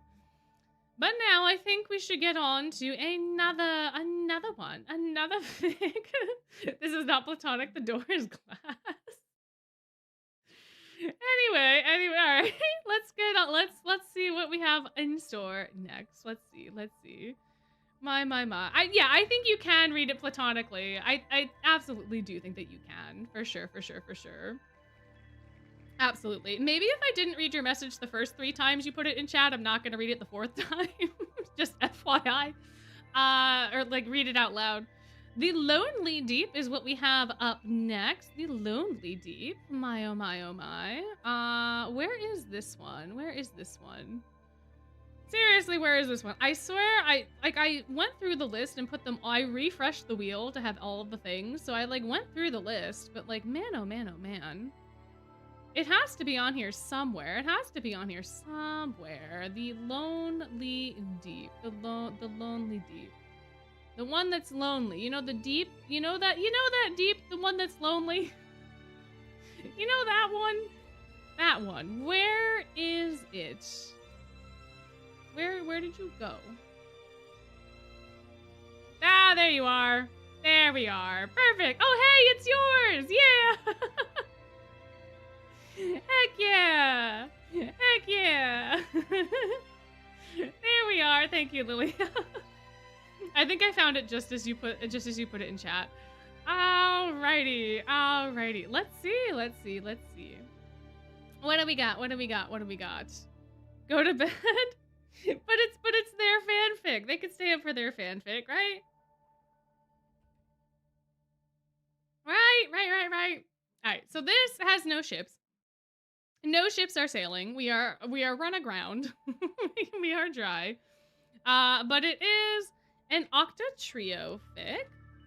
We have Azul and Floyd and Jade, and Azul and Jade, and then Floyd and Jade, and then Jade and Floyd and Azul. It's Jade Leech centric, Lonely Jade.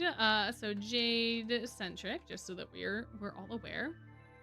And then we have Lonely Jade Leech, minor Floyd and Floyd Jade. Minor, oh my gosh, not minor Floyd Jade. Minor Floyd Riddle.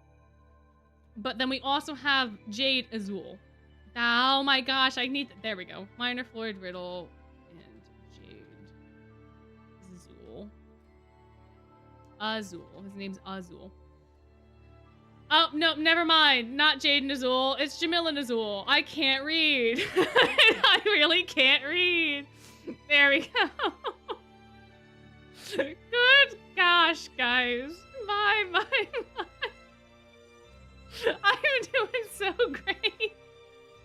Alright, Jade. Lonely Jade. Floyd and Riddle. Azul and Jamil. Jade needs a hug. Floyd is being Floyd. No appetite. Here we are. The kittens really stole my brain. Honestly, I think the kittens making me more sleep deprived than normal is probably exactly what is going on. Like, I'm pretty sure I'm a little dyslexic because I do mess up, like, words and letters and things quite often. But I don't think the sleep deprivation is helping at all. To be fair. But what else am I gonna do? I can't stop them from coming on the bed, and I can't stop them from playing with each other and using me as the battlefield. I can do nothing. I can do nothing against that. Okay, Floyd and Azul haven't been around as much, so Jade notices that he misses them. My. Alrighty. Jade looked over at the bed on the other side of his bedroom. It had been left a mess, but also completely untouched. Jade was used to waking up earlier than his twin, but as of late, he wasn't sure if he did that anymore. Floyd had been sleeping over at Heartstable, much to Riddle's dismay. Ooh, spill the tea. While he didn't mind his brother spending nights away from him, he wasn't expecting him to stay gone for over a week now. He saw Floyd at the lounge whenever he decided to show up for his shift. During the breaks, he saw him as well. However, not at the same table. Floyd spends most of his time with Riddle and as a result, also the other Hartsable students. In between classes, they would run into each other but rarely have time to chat. Jade didn't know how he felt about it. He was happy that his brother was enjoying spending time with others. It meant that he was making friends. In a weird, forceful way. Yet Jade couldn't help but notice that this was the longest they went without speaking to each other since, well, ever. They had always been together for as long as Jade could remember, so the sudden silence, felt off. He got up and changed into his uniform. Quickly, he went through his entire morning routine. Brushing his teeth, straightening his hair, tending to his terrarium on his bedside table. Everything was normal, except that Floyd was absent. Usually his brother would complain before getting up, stand beside him while he brushed his teeth, complain about Jade taking forever with tending to his terrariums. Somewhere, deep inside, Jade missed it. But who was he to take away the happiness Floyd seemed to have away from him? He made his way to the dorm kitchen and made himself breakfast. He started making smaller portions of food. While he used to make breakfast for the three of them, with Floyd off to Hartsable, it was less food he needed to make. But the third member of the trio, Azul, had also been absent for their morning meal. Uh-oh. Oh my, Azul had spent his time in Scarabia for a while now.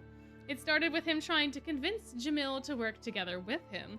Then he tried to convince the Vice House Warden to join Octavinelle instead. Jamil refused every single time, and in his attempts, Azul wandered into Scarabia more often than he probably realizes. Halim, being oblivious to Jamil's annoyance, decided to invite Azul over for dinners, which turned into sleepovers. Jade hadn't minded that much. After all, he would have his twin while Azul was absent. Yet here he was, all alone. Jade noticed that his appetite wasn't normal either. At first, he had a bunch of leftovers purely because he was so used to making food for all three of them. Once he finally started making normal, single-person-sized meals, he started to notice his lack of appetite. He started eating less, eating only half of his plate before throwing the rest away. He didn't mind it too much. It's normal for an appetite to fluctuate. He went to his classes, saw his brother pestering Riddle, Azul trying to convince Jamil of some sort of shady deal, and Jade sat alone in his break.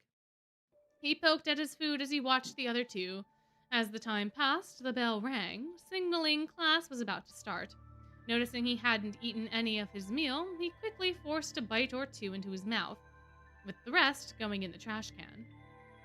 After classes, his shift at the Mastro Lounge was exceptionally fatiguing. Floyd decided not to show up for his shift like he had many times before. Azul didn't show up either, which was weird, but started to normalize over the past few days. In their absence, Jade played a leading role to the staff. He worked at the lounge, did paperwork Azul usually did, before closing off the night. Jade followed his lonely routine for more than a week now. His bad eating habits started to catch up on him. He felt way more exhausted after each shift than he used to be. He ignored every free day he was supposed to have since the lounge would be an absolute chaos otherwise. Slowly, he started to burn out, but Jade hid this from everyone else. He hid his emotions behind that perfectly polite mask he wore day and night. It didn't matter that he felt like collapsing, because he couldn't afford showing vulnerability to anyone. The two people he might have opened up to weren't here, so Jade was just forced to endure. Unsurprisingly, the next time Floyd did decide to show up for his shift, he instantly knew something was amiss, questioning Jade on everything. His appearance, his sluggish movements, why he was easily distracted. Jade evaded each question with practiced ease. But that night, Floyd slept in their bedroom once more, probably to continue interrogating Jade. Even as he laid in bed, Floyd kept questioning him. Once he finally got bored, he instead started talking about Riddle. Jade couldn't care less about the redhead right now. Even when he thinks he finally has his brother back, Riddle is his only priority. Jade hated himself for thinking such things. He could see that his brother was happy as he spoke of the redhead, yet Jade could only force his usual fake smile onto his face. Down. Get down. You're not allowed to be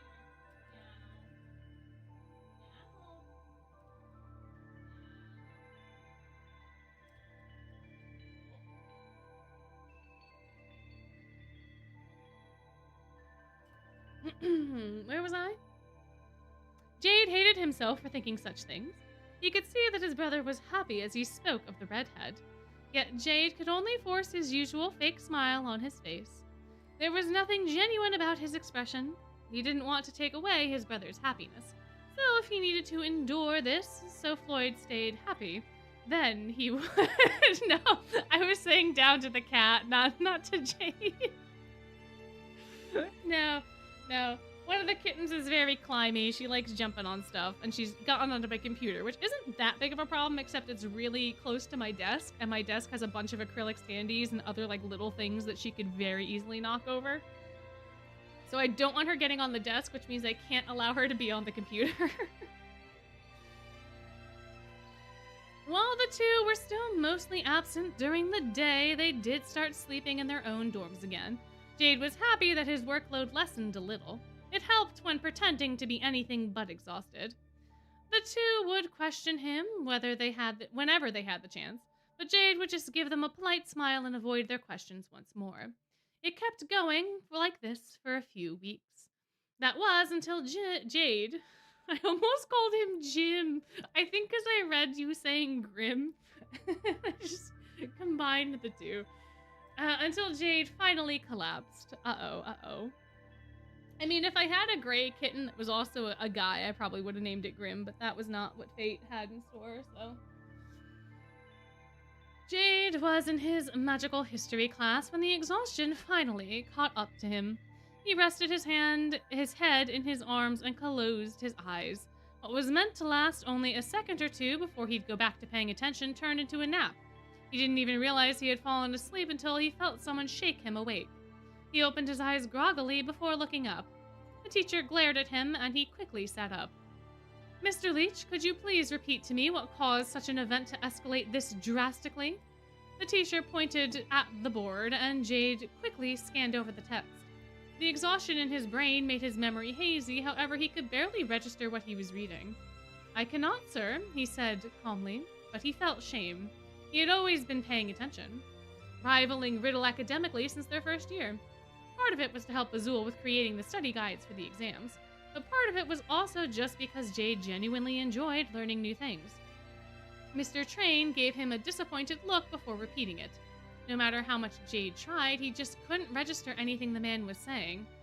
Towards the end of class, when everyone was packing their things, Jade felt a tap on his shoulder. He looked up and came face to face with Riddle. He has never disliked seeing Riddle more than right now. While this boy was the source of Floyd's happiness for a long while, he was also the very boy Jade was losing his brother to. Jade? Riddle waved his hand before Jade's eyes, and he quickly snapped out of his thought process. Quickly, he put his carefully crafted mask back on his face and smiled politely at Riddle. Can I help you, Riddle? You fell asleep during class. That is very unlike you, Jade. Did something happen to cause this exhaustion? They knocked something down. Hold on. Uh-oh. They knocked one of the little metal pieces that holds the bookshelf in place out. It was not holding up a bookshelf, but otherwise they would not have been able to knock it out. But that happened. All right. Anyway, where was I? Where was I? My. How dare this boy ask him something like that when he caused part of it? I'm quite all right, Riddle. Thank you for your concern, but it's completely unnecessary. Before the redhead could say anything to object, Jade stood quickly and walked out of the classroom. After all, he couldn't be late. He had a lounge to open. A few days passed by when he arrived. A few days passed by? Wait, what? He had a lounge to open and then a few days passed by and then he arrived at the lounge? Uh-oh. Or maybe this is just meant to be like a time skip. I'm not entirely sure. Probably the time skip. Something was off. The lounge was already ready for opening, even though opening was still an hour away. The chairs were put straight, the tables were set, and music was already playing from the speakers. Everything was done, yet Jade hadn't done it. He slowly walked around, going through everything that needed to be done. No matter where he looked, and whatever it was he was checking, everything was done. Surprise! A familiar voice shouted from behind him. But since Jade hadn't expected anyone, he quickly turned around and saw Floyd. Next to him stood Azul, a small smile on his face. We decided to do everything for ya. Floyd happily walked over to him before wrapping an arm around Jade's shoulders. Jade just stared at his brother with confusion. He hadn't expected Floyd to say that with this much excitement. Usually his brother hated opening the lounge, claiming it to be boring without customers to annoy. Azul also made his way over to the duo. You've been running an open-close shift for 2.5 weeks in a row. Alongside that, you did all the paperwork for the first week and half as well. That's quite some dedication that deserves a reward. It didn't matter how sincere Azul sounded, Jade was suspicious. You two did something. Maybe, maybe not. Who can really say? Azul's sly remark made Jade's eyes narrow. They were definitely up to something, and he didn't trust it one bit. Oh, you should come over here, Floyd said before pulling Jade along. He stumbled for the first few steps before falling in line with Floyd. Where are we going exactly? You'll see. The smile his twin gave him made him suspicious. Yet he also saw a genuine joy behind Floyd's eyes. So he decided to go along with it. We had a hard time coming up with ways to reward such a hard-working employee, but I think we nailed it in the end. Azul seemed smug as he walked behind them, and Jade could only dread what he was going to find. They arrived right before his and Floyd's bedroom. He gave them a confused look. Why are we here? It's a surprise, Floyd said excitedly, and places his hands in front of Jade's eyes. Is this really necessary, Floyd? Very. Then he hears the click of the door opening. He was forcefully pushed forward towards his room. The door clicks shut behind them, and for a moment they stand there quietly. Can I see already? So impatient, aren't we? Azul's voice comes from beside him, and Jade couldn't help but let out an amused huff. Then Floyd removes his hands, and Jade blinks a few times to get used to the lighting once more. In front of him stood a terrarium, a way bigger terrarium than the one he's preciously kept. It housed various plants, mosses, and mushrooms. He couldn't help but stare at it, completely lost for words. He instantly noticed a few flaws he would have to fix later, like there not being a thermometer to keep check of the temperature, and there probably needed to be a bit more dirt added for the plants to thrive long term. But the basics were there. All the plants would work together. So few mistakes he saw, he decided not to mention to the two sitting beside him. Floyd rested his hands on Jade's shoulders and smiled gleefully. We made it ourselves. Mostly, Azul corrected, and Jade could just feel Floyd rolling his eyes despite not seeing it. Fine, Goldfishy helped as well as Crabby and Sea Turtle, Floyd mumbles as he rests his head on Jade's shoulder. But do you like it? You better say yes. I hiked all the way into the mountain for these plants. Jade smiled as he stared at the terrarium, a genuine smile he rarely shows anyone. Yes, I love it. Good. It took us 3 full days to set this up, not even to mention the research Riddle put into this, Azul says as he slightly raises his glasses higher on his nose. Did you force them into helping? Nope. Goldfishy was just concerned about you as we were, Floyd said as he squeezed Jade a little. Ace was a bit more difficult to recruit, but after a talk with Riddle, he gladly agreed, Azul said. A polite smile, and Jade couldn't help but roll his eyes at him. We also prepared dinner for you. It's your favorite, Floyd says happily before Azul scolded him, claiming that was still a surprise. But the lounge will open soon, Jade simply stated as he looked at the clocks on the wall. Nope, lounge is closed, Floyd said happily. Pardon me? He's right, the lounge will be closed for the day. Today will just be the 3 of us. We will eat your favorite food. You can spend all the time you want admiring your terrariums. Whatever you wish to do, we'll do it, Azul said with a smug look on his face. But Jade stares at them with pure confusion. Goldfishy said you started acting strange in class the past 2.5 weeks. The exact time we started to leave you by yourself. So we came to the conclusion that you missed us. As the two explained this, Jade just simply stares at them with shock. But I tried to ensure nobody noticed. Your mask doesn't work on us, silly, Floyd says and gives him another tight squeeze. And you just admitted to missing us, he says teasingly afterwards. which was when Jade decided it was a good time to push him off of him. Come on, before the food gets cold, Azul says, except I'm pretty sure Octopus Carpaccio is supposed to be cold. That's fine. And walks off towards the kitchen with Floyd following after him. Jade simply stares at the two for a moment and then looks at his new terrarium. Yes, he did miss those two. This was such a good little fic. I'm so happy. I'm so happy that Jade is happy. I'm so happy that they all got together. This is like the opposite of the other fic that we read, where it was like Floyd being sad that like Jade and Azul were busy. This is like the Jade being sad now that the other guys are busy. It's cute. It was very cute. Thank you so much for submitting your fic. It was a delightful, delightful read. Thank you, thank you, thank you. But now, should probably find another. What's one more? What's one more for the books? Yeah, what's one more? What's one more? Alrighty.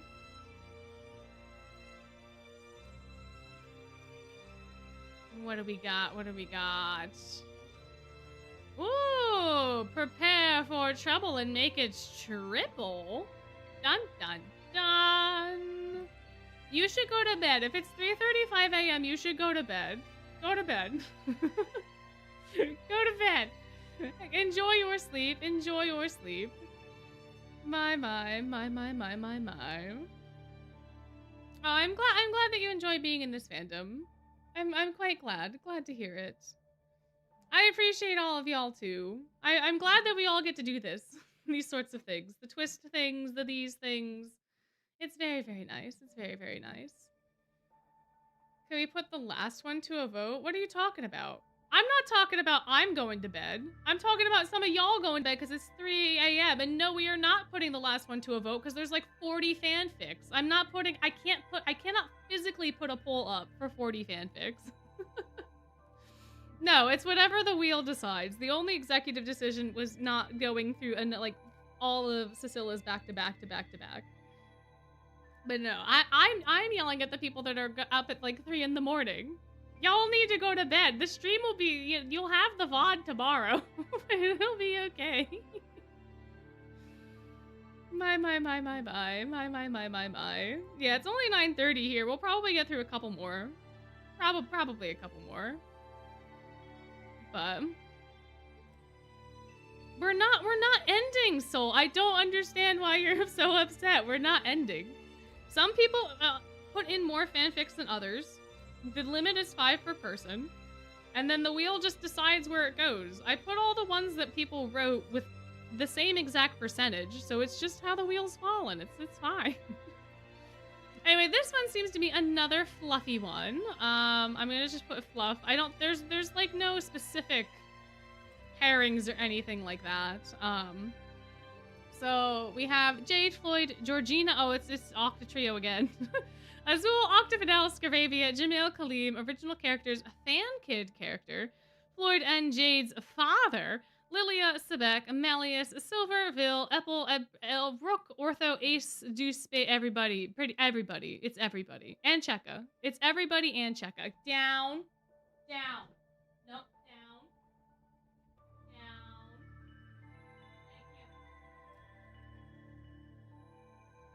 It's pretty much everybody. It's pretty much everyone. It is Tweels the only thing to be worried about. Okay, so we'll just put Tweels. We'll put Tweels as a warning as well. Tweels. My oh my oh my. My.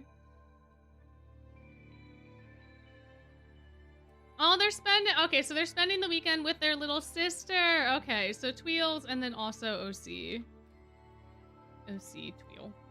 OC Tweel. There we are. There we go. I think that pretty much covers it then. I'm pretty sure that'll be all good and all fine. Alrighty.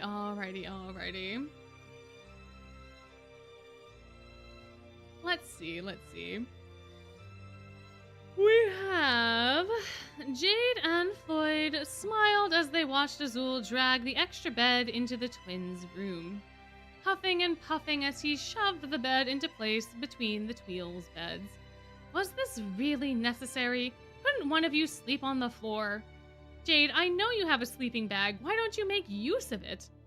Floyd rolled his eyes as he crossed his arms. Because our little sis deserves the best, Azul. She's gonna get a new bed to sleep on. She's not using Jade's mushroom-smelling mattress. Azul sighed as he began to make the bed. Why aren't you two helping me? She's your sister. Because, Jade interjected with that smug smile on his face. Moria would love to know that you were the one to set up her bed.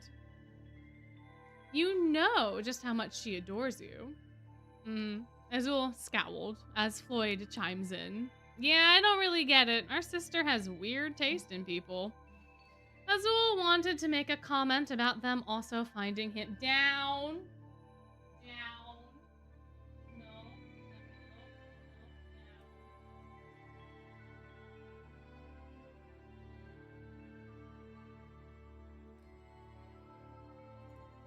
I nearly forgot. We need to see Lilia. Did I miss? Okay, Azul wanted to make a comment about them also finding him interesting, but thought better of it and stayed silent. Jade suddenly looked up as if just remembering something. I nearly forgot. We need to see Lilia. Azul looked at him as he adjusted his glasses. Lilia? Why would you need to see him? Floyd and I need to see him to ask about preservation magic. Preservation magic? Why would you bother to ask Lilia about that when you've got me? Because we don't want to make a contract with you just to do something nice for Moria. And Devilfishy said he can do the enchantment real quick. Come on, Jade. Floyd said as he grabbed a bag from his desk. The Tweels walked out, leaving Azul to continue making up the bed for Moria. You two owe me for this, Azul called to them. Think of this as an act of benevolence, Azul, Floyd responded as the Tweels disappeared down the hall. They continued down the halls of Octagonelle, then eventually found their way into the grand halls of Diasomnia. Humans, why have you entered the sacred halls of Diasomnia? You do not belong in this dorm, Sebek growled as he intercepted the twins. We don't have time to play with you right now, Croc. Where's Devilfishy? Do not refer to Lilia-sama with such an unusual moniker, human. Just who do you think you are? Sebek snaps, causing something on the ceiling to move. The three men looked up and saw Lilia casually sitting on one of the chandeliers that illuminated the halls. Now, Sebek. Oh, there's art! There's art in here, too! Oh, wow! No need to be so hostile to guests. We barely get any visitors from the other dorms. No need to scare these ones away, though I doubt your boisterousness could make these gentlemen leave. Are you two here on Azul's orders? Lilia asked as he smiled down at them from the ceiling. Nah, we're here on our own business, looking for you, Devilfishy. Me? Now what could I help you two with? Jade reached into the bag that Floyd had brought and pulled out a stuffed animal, a stuffed piranha plushie that the two had gotten for their sister. We heard that you have done enchantments on items to preserve them. Do you think you could do an enchantment on the plushie to keep it protected in salt water? It's for our baby sister! Look at her! Oh, that's so cute! My, oh my, oh my. Baby sister, can I see? I love children. Lilia smiled as he jumped down onto Sebek's back. Jade nodded and grabbed his wallet, retrieving a picture of the three of them in a bright green field. Their mother had taken it when Moria had completed land boot camp to be able to visit her big brothers on land. He handed it to Lilia, whose smile grew bigger. What an adorable little darling! She looks just like you two. How old is she? She's 6. Mama got her to do the land boot camp so she could experience things on land and sea. Plus, she missed us our first year here, so Mama said this year she can come see us during Parent-Teacher Conference Day. I remember when Sebek and Silver were that little. They were so cute and curious about the world, and they really enjoyed their toys back then, too. I'll gladly enchant this. Lilia grabbed the plushie from Jade as Sebek tried to say something. Lilia-sama, you needn't do this for these slippery scoundrels. Lilia waved his hand dismissively. It's for a child, Sebek. I don't mind helping a child. What's her name? Moria. Father wanted to give her a punny name because we're more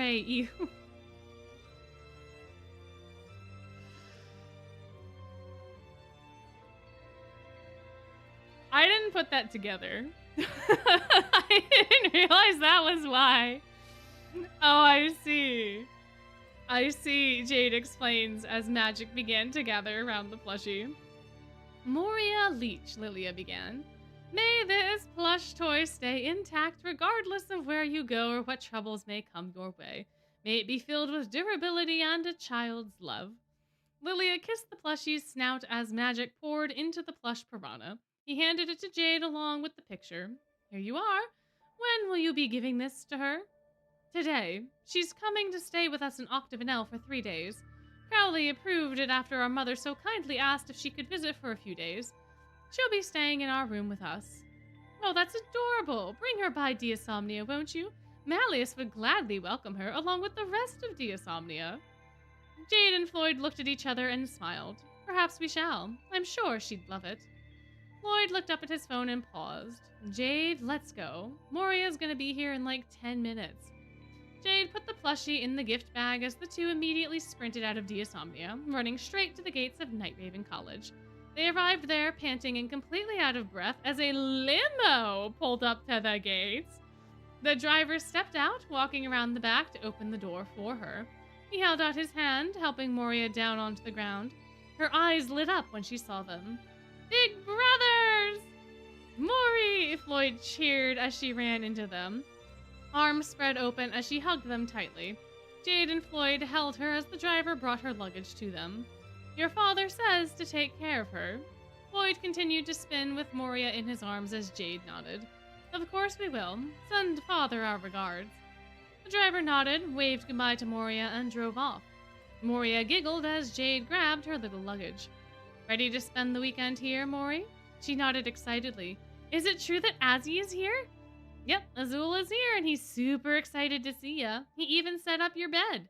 Oh, before we forgot, we had something for you. Floyd set her down and handed her the bag. Her little hands moved quickly as she ripped the bag open with her hands. Her hands brushed something soft as she found the plush piranha. Soft fishy? It's a plush toy. They're very popular with little kids here on land.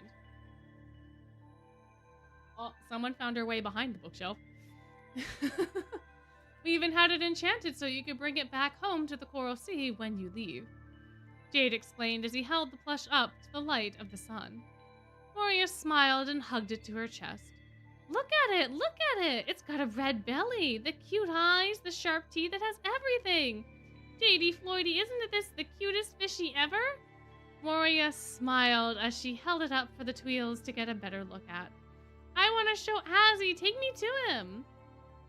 Floyd laughs as she holds his and Jade's hands.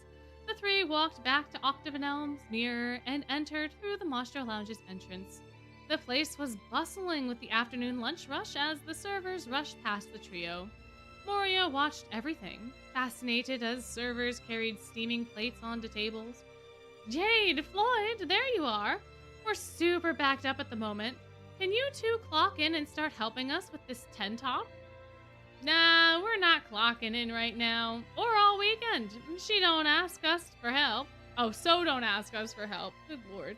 We're gonna be spending all day with our adorable baby sister. Floyd cooed as he pinched Moria's cheek. She let out a small whine as he continued to poke her. Alright, let me just scoot the bookshelf forward a little bit so she's got a little more room. It's low. It's not a full bookshelf. It's like half a bookshelf.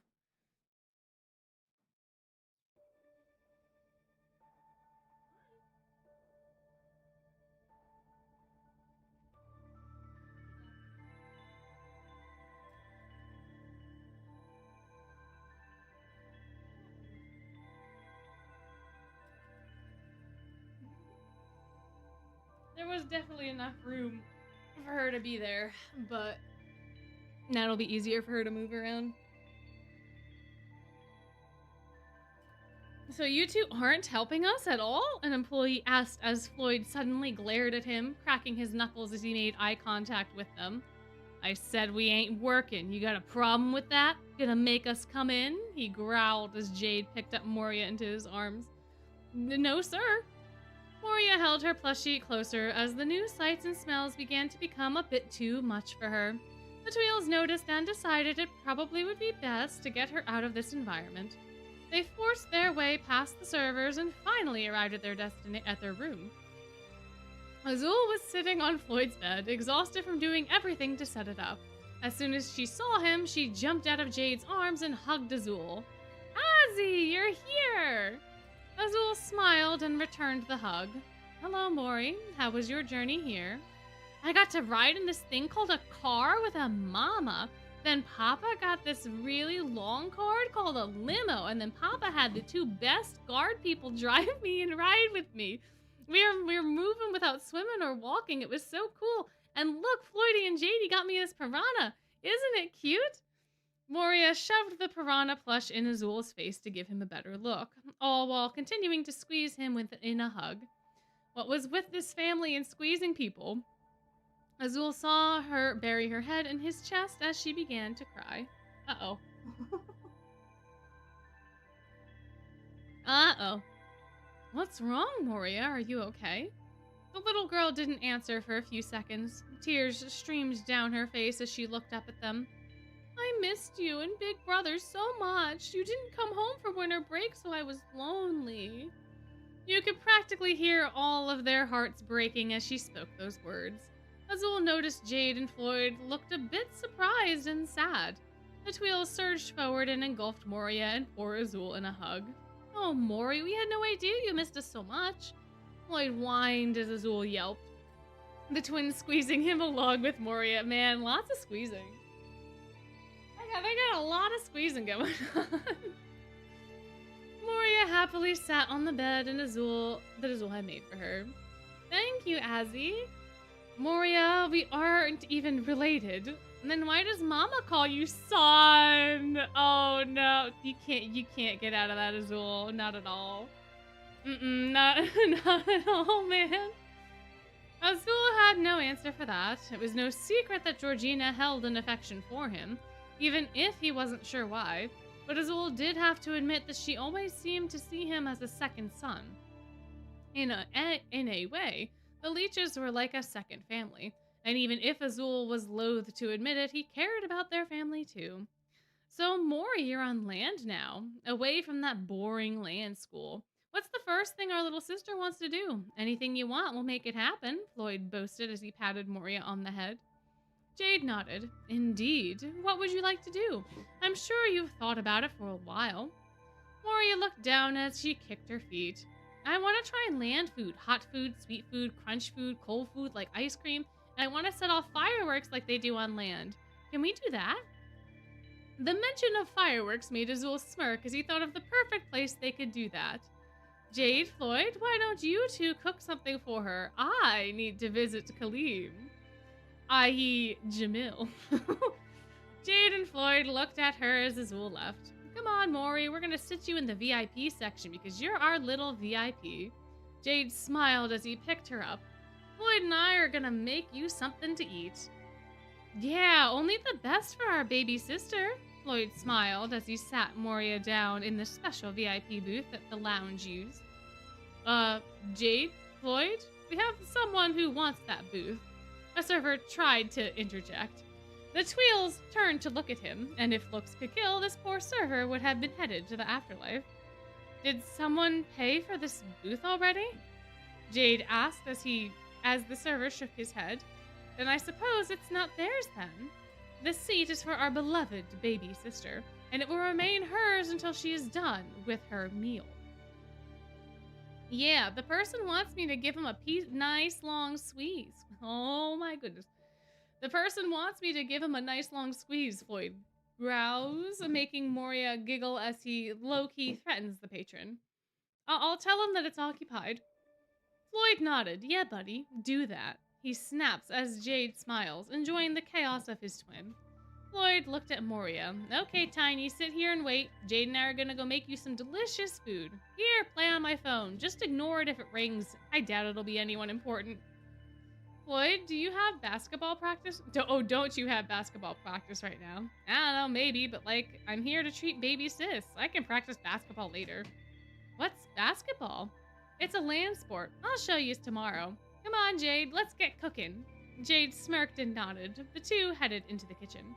Thank the seven. Jade, we could use you for prep work. Floyd, we need a hand on proteins if you, What are you doing? Where's the octopus? I know we ordered extra for the next few days for our baby sis. Floyd asks as he begins to grab a cutting board and knives. Jade follows his lead, grabbing some vegetables in a bowl as they begin to prepare some off-menu food. The kitchen staff stare at the twins, utterly baffled by what they were watching. Why are you staring at us? Aren't you guys already backed up in tickets as it is? Get to cooking and stop worrying about us. We ain't taking anything we didn't order extra of. Azul knows these ingredients are going to Mori. We got enough food to operate. Now get cooking before I decide to squeeze some of you silly. Floyd threatened, making the cooks quickly return to their tasks. The twins focused on their dishes, even swapping places midway through to finish what the other was working on. The smell of grilled octopus wafted through the kitchen as the boys cooked. After a half hour, they loaded their dishes onto trays and brought them out. Moria was engrossed in a video on Floyd's phone. Azul was now sitting with her. Jadey, Floydie, I like the poppy drinks. Poppy? Jade asks as he sees Moria with a mango soda float. Azul must have asked her to try one of the drinks they were workshopping. Jade's theory was confirmed when he noticed the other 5 drinks that littered the table. Azul's like, you can be here, but you're gonna have to work for me. You're gonna have to do some work. I like she trailed off, grabbing Azul's hand as she pointed to the light brown liquid. What's that called again, Azzy? Chocolate milk, Moria. I like that chocolate milk. Jade and Floyd smiled as they placed their plates down. Azul's smile immediately faded as he saw something he recognized. Are those octopus dishes? Among other stuff, Moria likes you as much as we do, so we thought she'd love octopus dishes like us. Since we have similar tastes, of course. You should eat with us, Azul. Maybe you'll like it, Floyd teased as Azul placed a hand over his mouth. I'm afraid I must decline. I've got so much to do. Moria grabbed a forkful of Cobb salad and held it out to Azul. One bite, Azzy? Azul looked at Moria, who was giving her cutest puppy dog eyes. Then to Jade and Floyd, who were giving him looks that said you better accept that bite or we're gonna cause chaos for you later. With a sigh, Azul let Moria feed him the bite. Thank you, big brother Azzy. Azul smiled and gave her a pat on the head. Enjoy your meal, Moria. I'll see you soon. Bye, Azzy. Moria, Jade, and Floyd called as Azul left the table. The Tweels slid into the booth on both sides of her. Ready to eat like a queen, Moria? Fish, yeah. Fish, yeah. Fish, yeah. You're ending it on fish, yeah. Ay, ay, ay, ay, ay, ay, ay. Ay, ay, ay, ay, ay. Well, thank you so much for recommending and submitting this delightful tale. I think it was quite fun indeed, indeed, indeed, indeed. Oh, excuse me. But we should be getting on to another one, yeah? Another one. Let us see what there is to see. What do we got?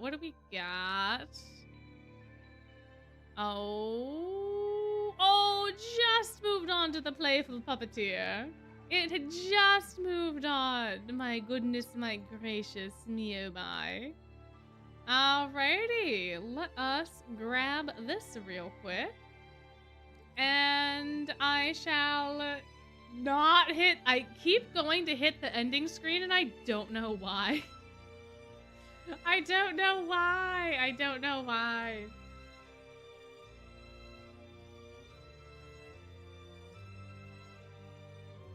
Excuse me, just needed a little bit of a tea break. Alrighty. So we have The Playful Puppeteer, written by our very own Nerdiest. This has Othello in it, and Goodell, and Colleen, and Ortho, and Ace, and Lilia, and Floyd, and Cater, and Vale, and Leona, and Trey, and Jade, and Jack. This is based off of Playful Land. And it has hurt. Oh no! It's hurt, comfort, angst, and Ernesto Overblots. What do you mean, Ernesto Overblots? What do you mean, nerdy? What do you mean?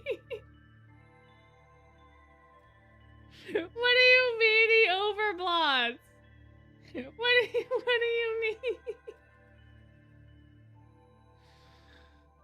Uh-oh. Uh-oh. This is what happens when he invades your brain. Ay, ay, ay, ay, ay. All right. Well, I guess Ernesto's overblotting now, guys. Spoiler alert. I'm gonna get a little bit more of my tea because my throat is starting to hurt a little bit more. And then we will get into the playful puppeteer.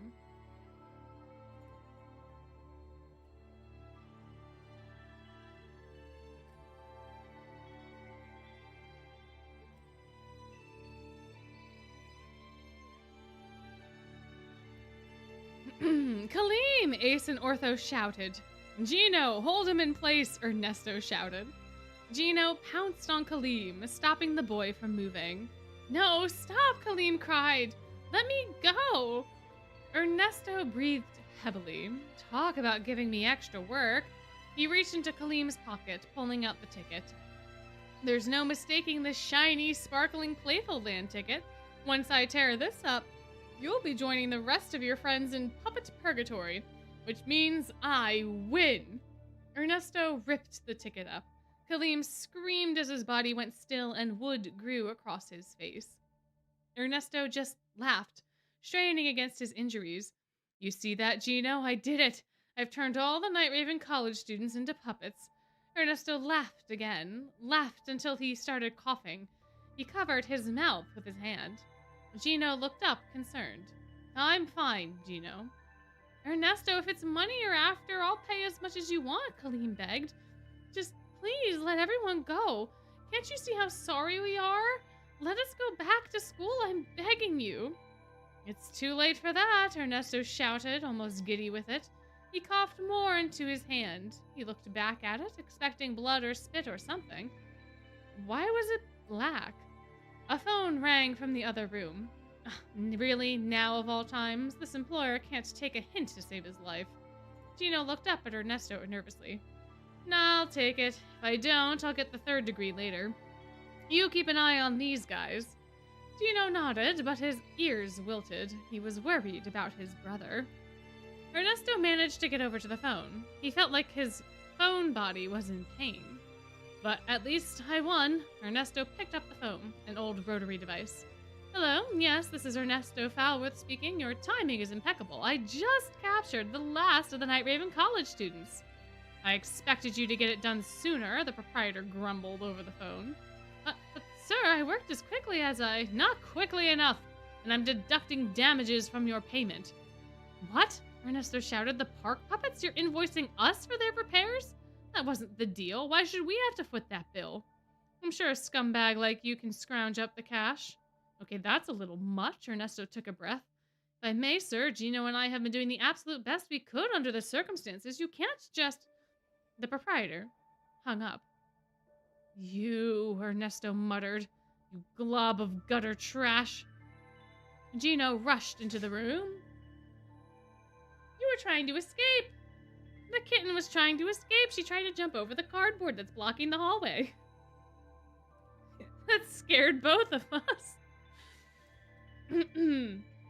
If I may, sir, Gino and I have been... Oh, yep, that happened. Okay, I'll show you. I'll... Down.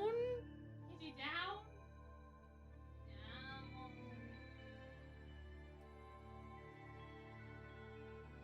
Down. My. She's very brave.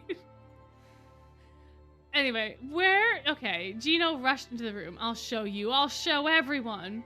Gino ran and pulled on Ernesto's sleeve, begging his brother to tell him he was fine. But when Ernesto turned to face the little one, all Gino could see, it was rage. Rage and blackness dripping from his hairline and from his eyes. They will all see, Ernesto laughed, darkness emanating from his very being. Down. You're gonna hop on the power button. She's gonna end up hopping on the power button and then the stream's just gonna cut off. Can't go on top of the computer. Don't worry, Gino. I'll take care of it. Yeah, it seems like they can sense when the angst is happening because that's when they get up to chaos. They really cut through the dramatic tension of this moment, unfortunately. Don't worry, Gino. I'll take care of them. From behind him, a bloaty, inky phantom of a fox in blue and green with the head of a bottle full of ink. Gino stumbled back. The ink dripped down Ernesto's face, leaving a black lace-like pattern from his widow's peak to the bridge of his nose. Ink dripped down his eyes like tears. His skin grew pale. His clothes shifted, ink forming a deeper blue cape to billow behind him. His arms were covered in ink, glove-like, climbing up his arms. His pants seemed to shred as it got closer to his feet. The ink wrapped around his feet, revealing claws. Gino shrunk to the door, his whole body trembling as he watched his brother become a monster. "What's wrong, Gino?" Ernesto asked. "Come here, old chum." Gino was scared out of his mind, yet he felt a strange euphoria fill him, and he reached for Ernesto's hand. The blot burned his hand. He squeaked and jumped back, clutching it. It hurt, but why did it hurt? What was happening? "Gino?" Ernesto asked, cocking his head to one side. "What's wrong?" Gino rushed out the door. "Get back here!" Ernesto shouted. Gino ran across the stage. The captured puppets looked up at him. "Kid, what's wrong?" Ernesto's overblotted form came barreling through. The students went silent. "What is this?" Ernesto asked. Are you running away?" "Gino!" Ortho shouted. "Gino, you need to let us out now. This is serious." Gino scuttled to the opposite end of the stage, cowering against a support beam. "He overblotted?" Jack asked. "He said he had low magic." "Apparently he had enough to overblot," Ortho said, panic in his voice module. "And if he's right, the phantom will drain him quickly." "Gino!" Ace shouted. "His life is on the line. You need to free us." Gino looked up. Ernesto's cane was wrapped up in his blot-covered tail. Gino looked up at his brother before rushing under him, grabbing the cane as he passed. "Gino!" Ernesto shouted. "Give that back! You don't know what you're doing!" Gino held the cane above his head and then smashed the head against the stage. The wood on their skin disappeared, and the students stood. "You little brat! Fine, you'll join the rest of them as puppets." Gino took a scare down. You know what? Fine. I'm gonna just hold you. I'm just gonna hold you, which I know you don't like. You can join the rest of them as puppets. Gino took a scared step back. Lilia rushed in front of him. "Get him!" Ace shouted. He and Kaleem rushed at Ernesto. Kaleem shot a blast of magic at him. "Be careful," Cater called. He looked back to see Leona grabbing Vill's arm. "Where are you going?" "The rafters," Leona said. "Come on."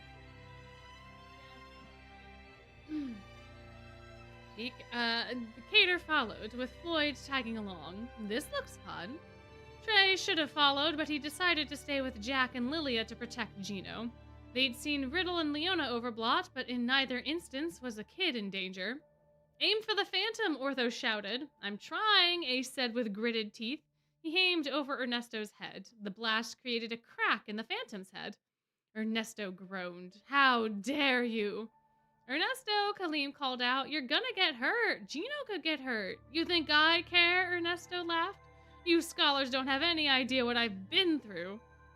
Kaleem sent another blast of light magic towards the phantom. Ortho ran behind them, launching a small beam from his palm. It cut straight through the phantom's head, spilling blot onto Ernesto's head. "Why must you elites always be like this?" he screamed. "For once I have power." Down.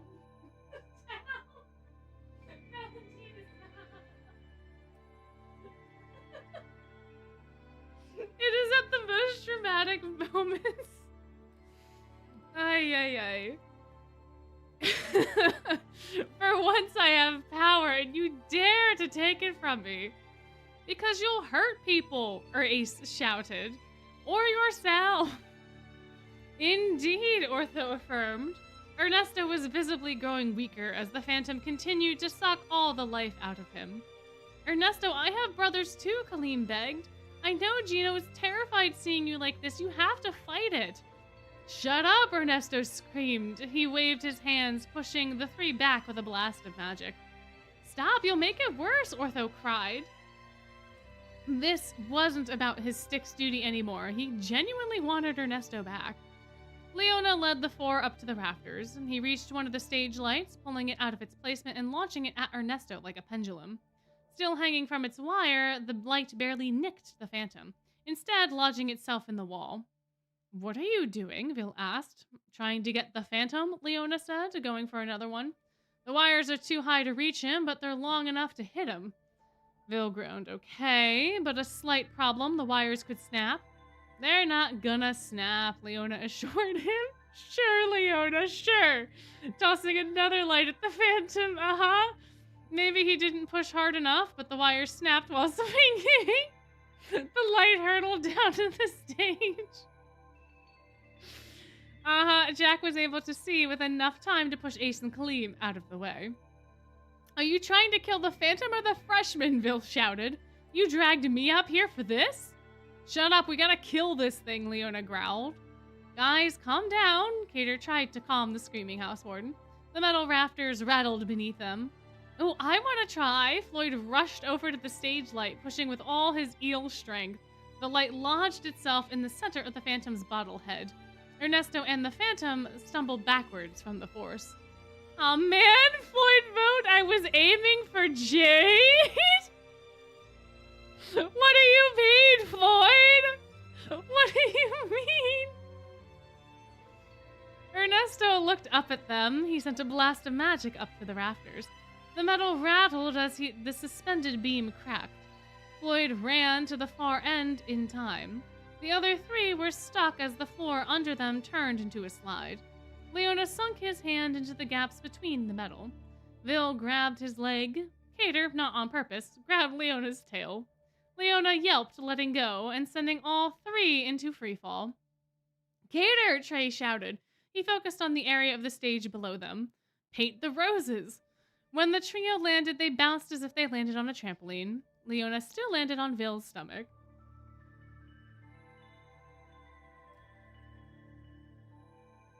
I just heard noises and I don't know what happened. Okay, we're fine.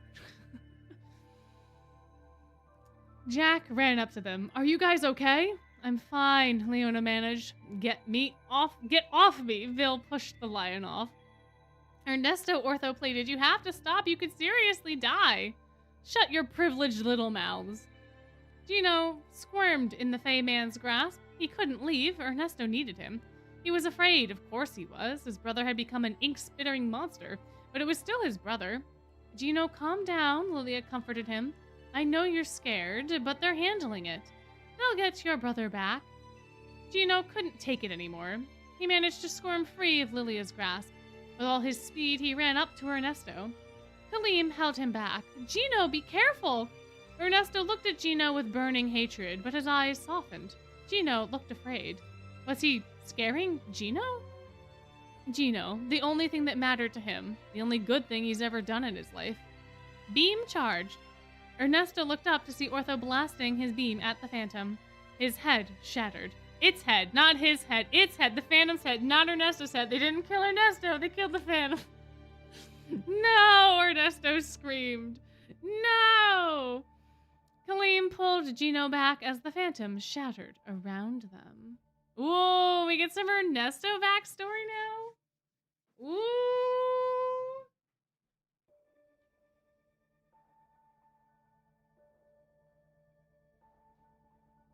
Oh, there you are. I was like, where did she go? Alrighty. "Ernesto," the matron called. "A family's here to see you." Ernesto looked up from his blocks. He was small, dressed in the same sweater and shorts all the boys wore at the orphanage. Ernesto stood and followed her to the meeting room.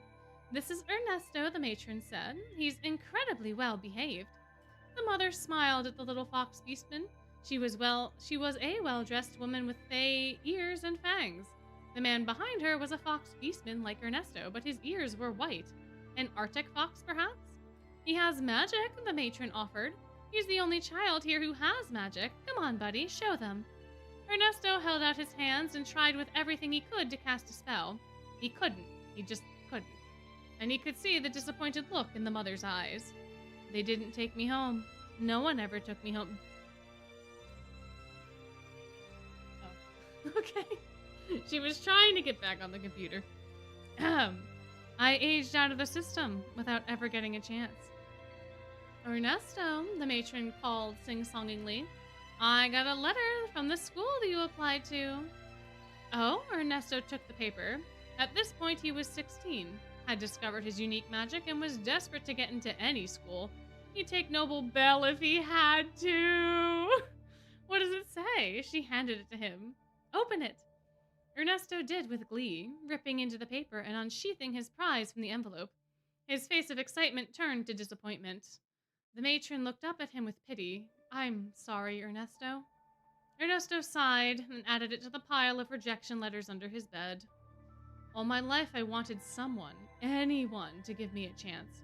All I wanted was to be given the same chances as everyone else. But no, I just got rejections. I wasn't good enough for my parents. I wasn't good enough for anything. At this point, Ernesto was working any job that would take him. Still wasn't enough. That's how the crime started. It was just simple shoplifting at first, just to grab some extra food to get him through the week. Then it was pickpocketing, then it was selling stolen items as if they were incredibly valuable relics. He'd gotten caught once. He'd managed to outrun the police, but it did catch up to him. At least karma did. Another job lost. It was just another job. He grumbled as he walked back to his run-down little apartment, counting the few thaw marks he had left. Maybe he could afford something for dinner. Clang! Ernesto looked at the alley. An open can rolled down the path up to him. He looked deeper into it. Hello, Ernesto called. Who's there? There was a rustling behind the dumpster.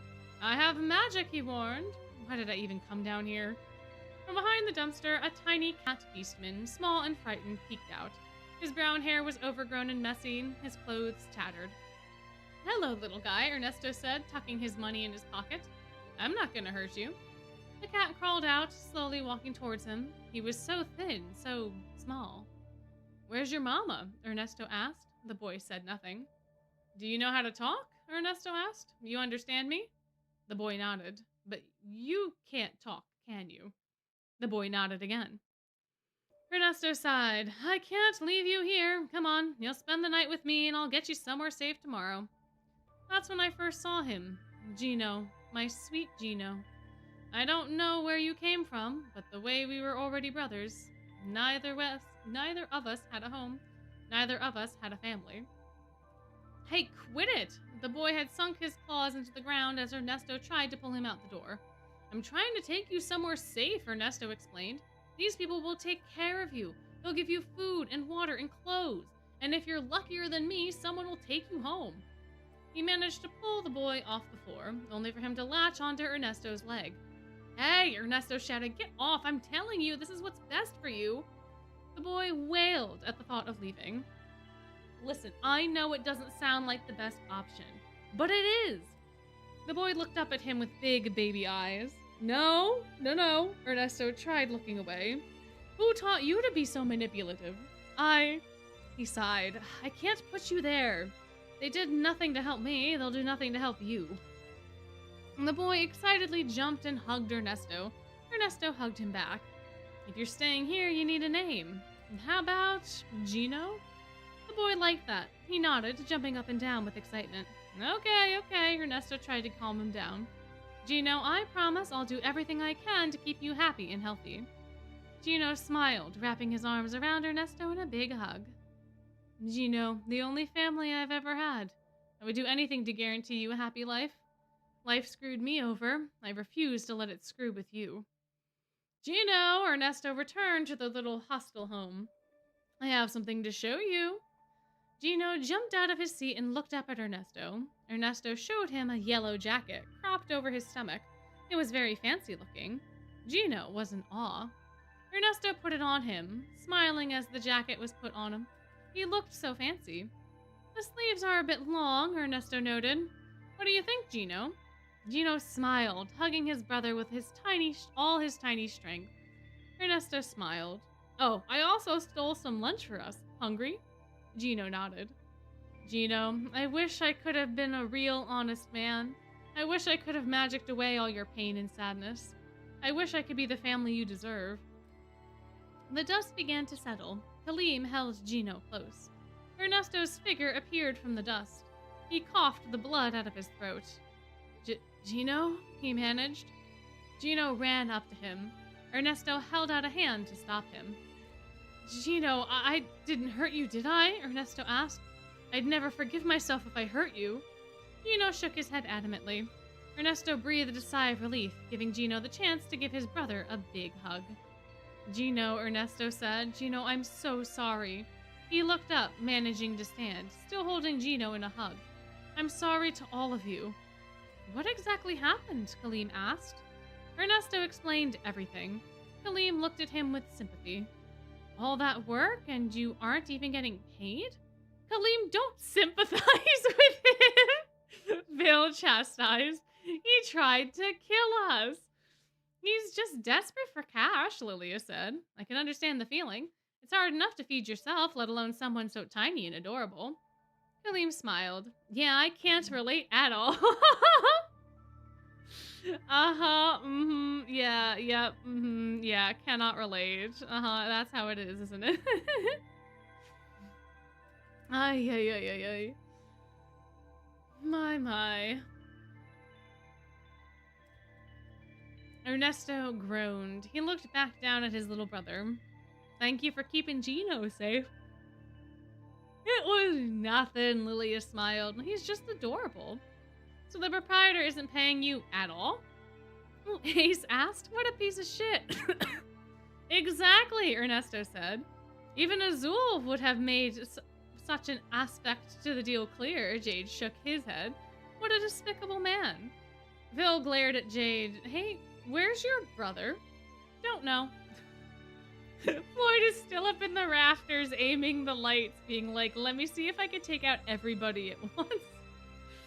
Ernesto sighed. I'm so sorry, Gino. I thought this was it. I thought... Gino pulled Ernesto down and bonked him on the head with his fist. Ernesto just laughed. You little doofus, he cheered. You're right. That man was atrocious anyway.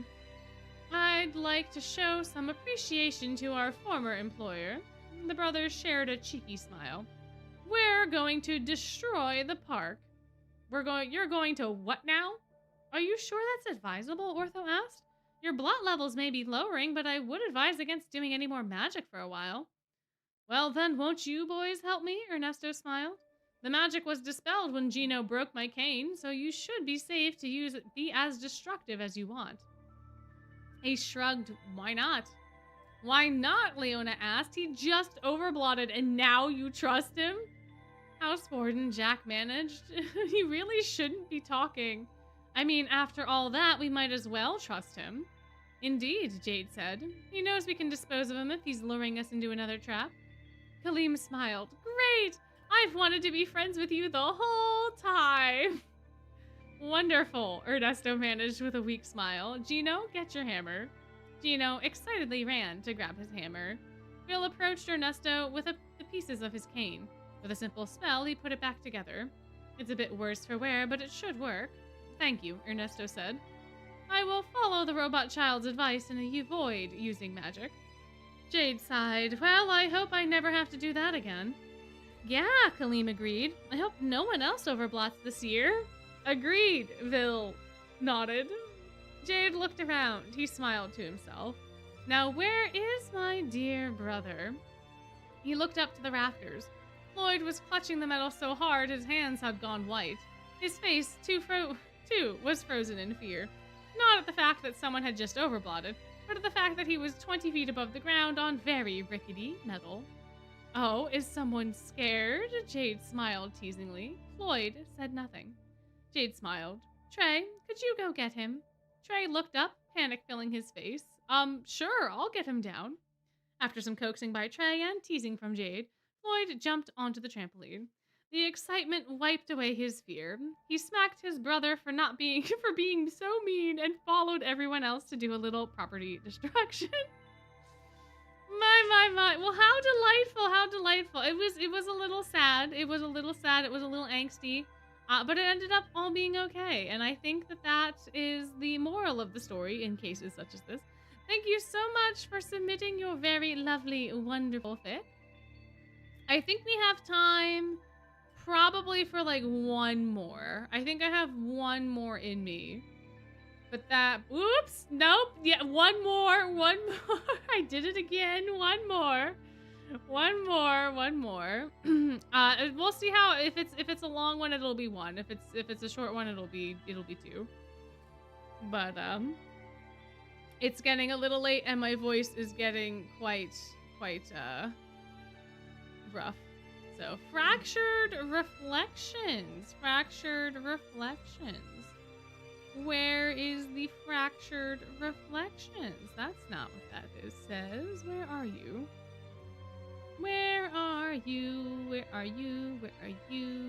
Fractured reflections. There they are.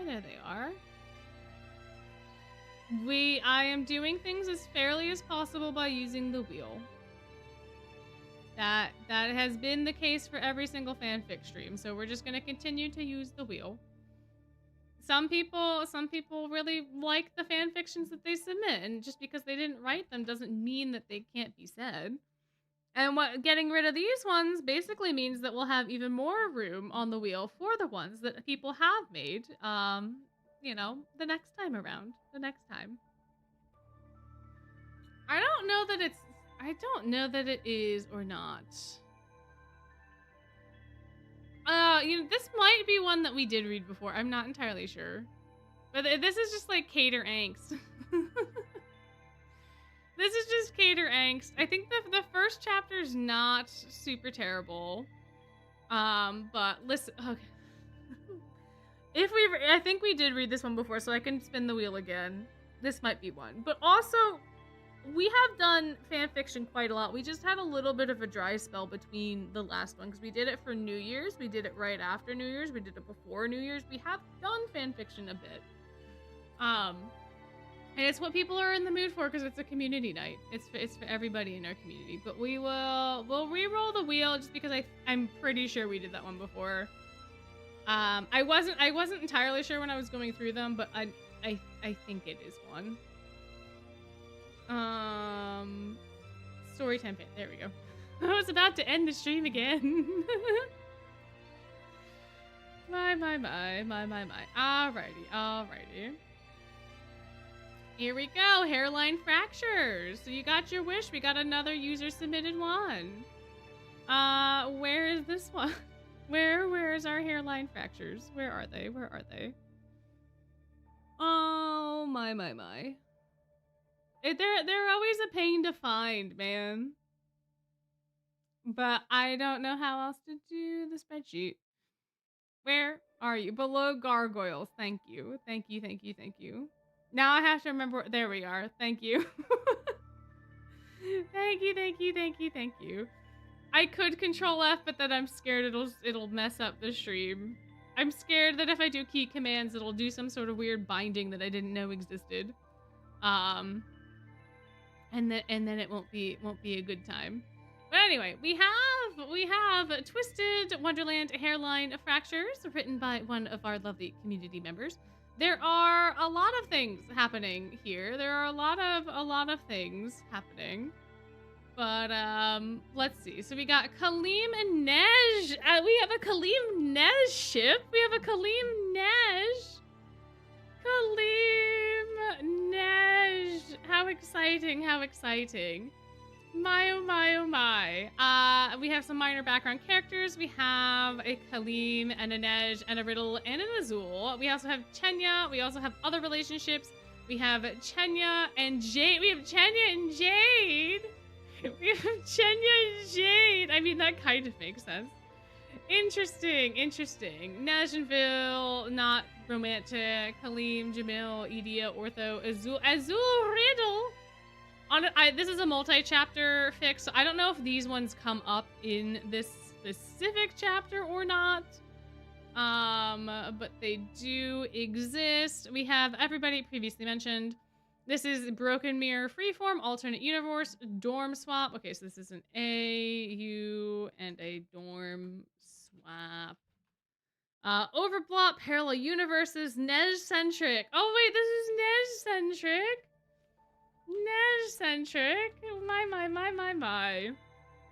My. Sophomores are really big friend group. We got a trust. You can pry the rare pairs out of my cold, dead hands. Other additional tags to be added. Everyone will be relevant eventually, which is a threat written before. Okay, so this is okay. Isn't what chapter does RSA get talked about? I forget what chapter they get talked about. Let Neige LeBlanc say say the F word. He needs a hug. There's gonna be some Neige angst. Yes, we like my motivation. Floyd being Floyd, canon typical violence, hand wavy magic science, ITK, self-indulgent, everyone needs a hug in some shape or form. So there will probably be a little bit of angst in here, I would assume, based off of the angsty. I don't know if it's in the first chapter or not. No idea, but here we are. Here we are. My, oh my, oh my. Alrighty, here we go. Chapter 1, Craze. And then there's recommended listening, but I don't know if that's copyrighted or not, so 2:43 p.m. Mirror Chamber. It was a quick sound, small and tinkling, coming from the Ignihide mirror that betrayed disaster, that of instant transport, of worlds colliding, and of two spheres that were never meant to interact. Thread-thin cracks wound their way through the pristine glass, slowly at first, then faster, as a web of consequences that no one expected to face. Neige LeBlanc did not know what was going on. He was standing in the doorway of a foreign school, clutching his Royal Sword Academy textbooks and his Royal Sword Academy uniform at a school that was definitely not the one he'd been in a few minutes ago. This school was made of dark stone, a far cry from the white marble of RSA, and the uniforms were completely different. All black and gold rather than blue and white. He'd just stepped through the doorway after saying goodbye to Chenya. They had classes in separate wings next, after all, so what was he doing here? Was it a translocation spell gone wrong? The black-haired actor peered around the foreign academy, looking for some sort of familiar face. Now that he thought about it, these uniforms looked a lot like what Vil and Brooke wore. A black jacket over a dress shirt, colorful vest, and tie. Maybe this was Nightraven College. That would be strange, but it would be easier to get back than somewhere like Noble Bell. They were both on Sage's Island, at least. Right, new plan. Look for Vil or Rook and ignore how strange this was. He was totally not in shock. He was sure they'd know what to do. Neige, newly resolved to get out of this weird situation, glanced even more than he had been doing before. In his eagerness, he nearly bumped into another student who turned to him with a curious expression that quickly turned to concern. His hair was bright red, slightly twisting front tendrils falling about an inch past his shoulders, while the rest was short and messy.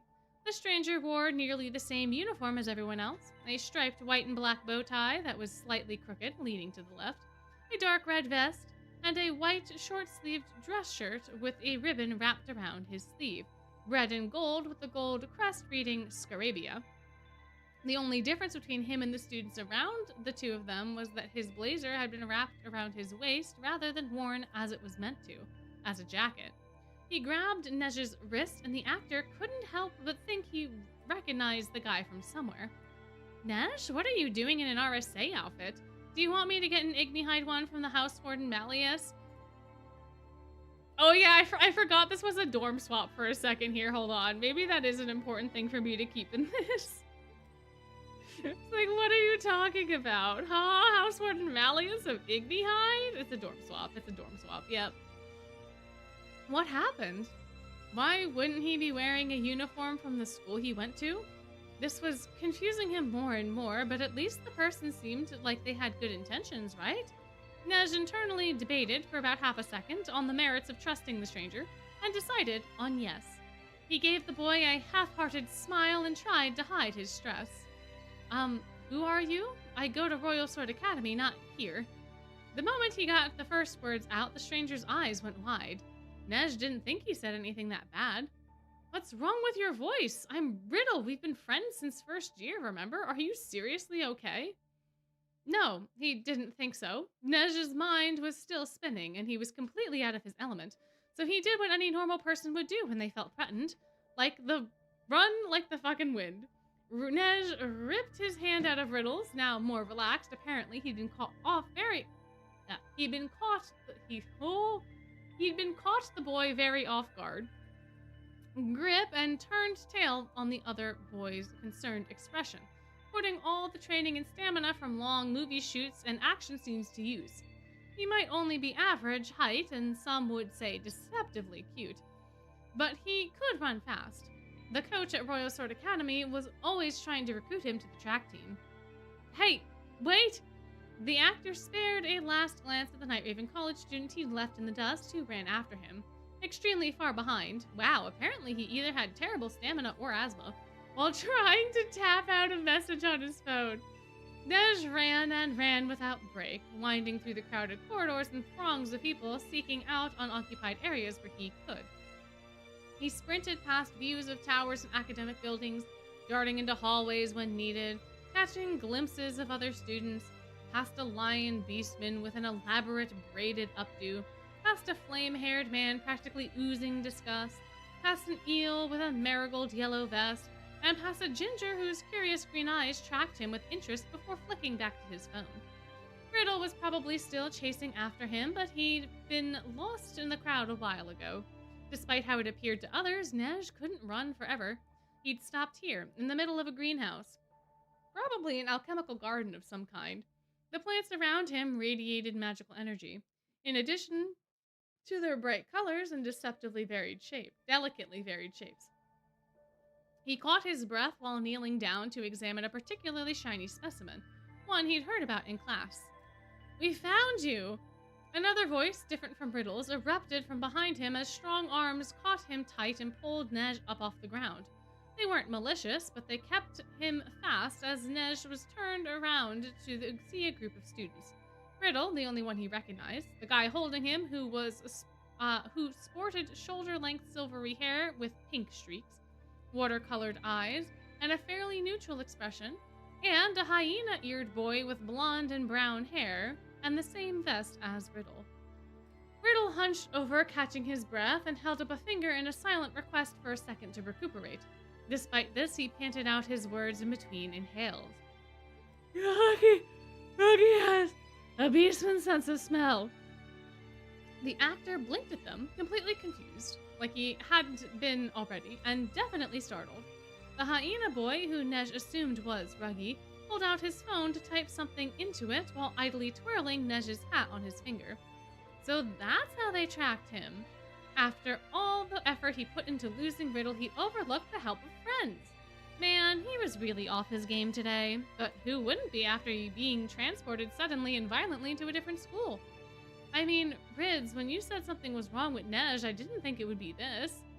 Nej kicked his elevated feet within the silent boy's grasp. I don't know any of you. Just help me get back to Royal Sword Academy. I'm sure we can work this out. Riddle frowned. What do you mean? You're a Night Raven student. You always have been. We've been your friends since freshman year and you keep speaking weird. Are we sure we shouldn't just take you to the infirmary for a quick checkup? That single statement nearly made Nej lose his composure, like it hadn't been lost before. A Night Raven college student? Him? No way. That was where Villain Rook and everyone cool who was definitely not him went. He shook his head vigorously, still trying to get let down from the grip he was stuck in. Let me down. Then maybe we can try and figure out what's going on, please. All right, but don't run off again. Nej was lowered back to the ground, where he elected to sit. Now that he was able to see from afar, the actor noted that the silver-haired boy wore a bright blue vest. So you really don't recognize us? Ruggy frowned. He was mostly looking down at Riddle as he asked the questions. Nej nodded. Finally, he could just go to Royal Sword Academy and be done with this. He was so sure that whoever cast a misfired spell hadn't meant it on purpose anyways. Yes. Riddle plopped down onto the floor with Nej gesturing at himself, and then the hyena boy, and then the guard, probably in an attempt to make Nej feel more comfortable. They weren't sure if he was going to run off again, after all. Well, I'm Riddle, this is Ruggy, and that's Silver. Also, his name was Silver. Surprisingly simple, but deceptive. That hair sure was silver. Sevens, he sounded like an idiot. Are you sure this isn't just a prank or alchemical incident or something? I can't think of any other reason for you to be dressed in an RSA uniform insisting you go there. Nej swallowed his frustrations. He went to Royal Sword Academy. He knew so. I do go there. Just call someone who goes there. Try Chenya, he'll tell you. The trio of Night Raven students before him shared a glance. There was clearly something wrong, what they didn't want to tell him. What was wrong? Chenya goes here. He's a Scarabia student with me and Ruggy. Riddle's voice was gentle, like something reserved only for the ill or infirm, and it made Nej's head whirl. No, he isn't. It's like I'm in the whole other world. That can't be right. Wait, that might be it. Nej and all the other students seemed to have the same thought, looking up at the same time and the same expressions. Am I? Riddle swallowed hard, puzzling over Nej's suggestion like it actually made any modicum of sense. It was certainly more sensible than the idea that everyone around him had decided to play a foul prank. Let me call my house warden. Maybe he can help? If our Nej and you got swapped, it should be a priority to get you home as soon as possible. Silver had finally spoken, a soothing, calm voice that betrayed a hint of concern. What about Kaleem? He's always studying that ancient meowgic stuff. A light voice, playing with a hint of cat-like whine, pierced the inactive silence between Nej and the other students. He knew that voice. It was Chenya. The black-haired boy nearly felt ready to cry at the thought of seeing a familiar face, even if it was in a different world. The cat beastman popped into existence with a flash of pink ribbons and whitish sparkles, then was promptly embraced by Nej's arms. Though it was hard to see through the actor wrapped around him, the Cheshire wore a white and purple windbreaker instead of the standard black jacket, along with an undone maroon vest like Riddle's and Ruggy's, a loose black and white striped tie, and a dark grayish purple dress skirt. Shirt, not skirt. Shirt. It says shirt? Shirt. It's a shirt. Chenya, the world is different and I'm lost and I don't know how to get back to Royal Sword Academy and I have a photo shoot in a week and I'm filming after that and I need to get back and I want to see my friends again. And what will the dwarves do without me? Nej blurted out all of his fears and worries in a burst of tears and snot, ruining Chenya's jacket. Oh, Sevens, he needed to help get that out later or he'd feel bad.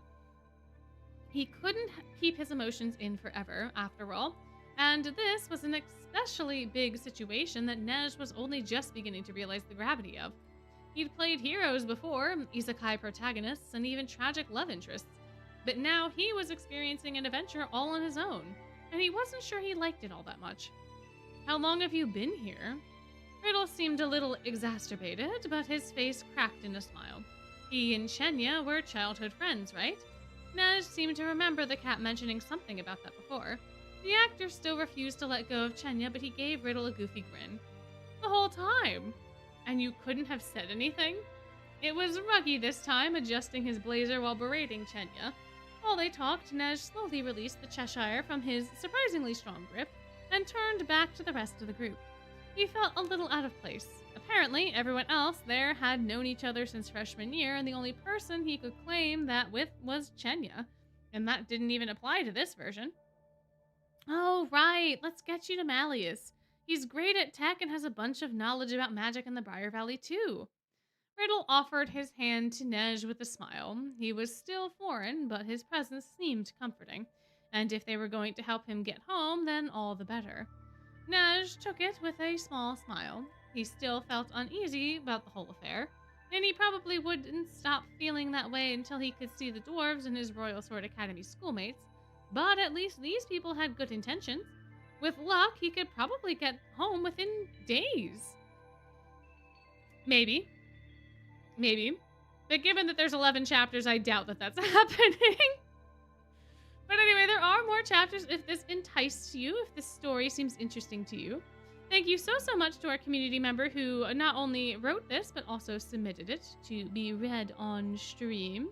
It is a very delightful tale, very delightful. Unfortunately, though, no matter how delightful, all good things must come to an end. And I think this is where I will be leaving the stream for today. Thank you all so much for coming and hanging out. I hope you all had a wonderful time. I hope that this was very exciting and fun for people, and all of that good stuff. But yes, unfortunately, it is time for me. It's almost 11. I'm very tired. I don't think I can read another one. My voice is gonna go kaput. But thank you, and thank you to everyone and all. If you are going to be heading to sleep like me, then I hope you have a wonderful sleep. And if you are going to be having a day, I hope that you have a wonderful day. And I shall see you in the next one. Night's blessings. Bye bye.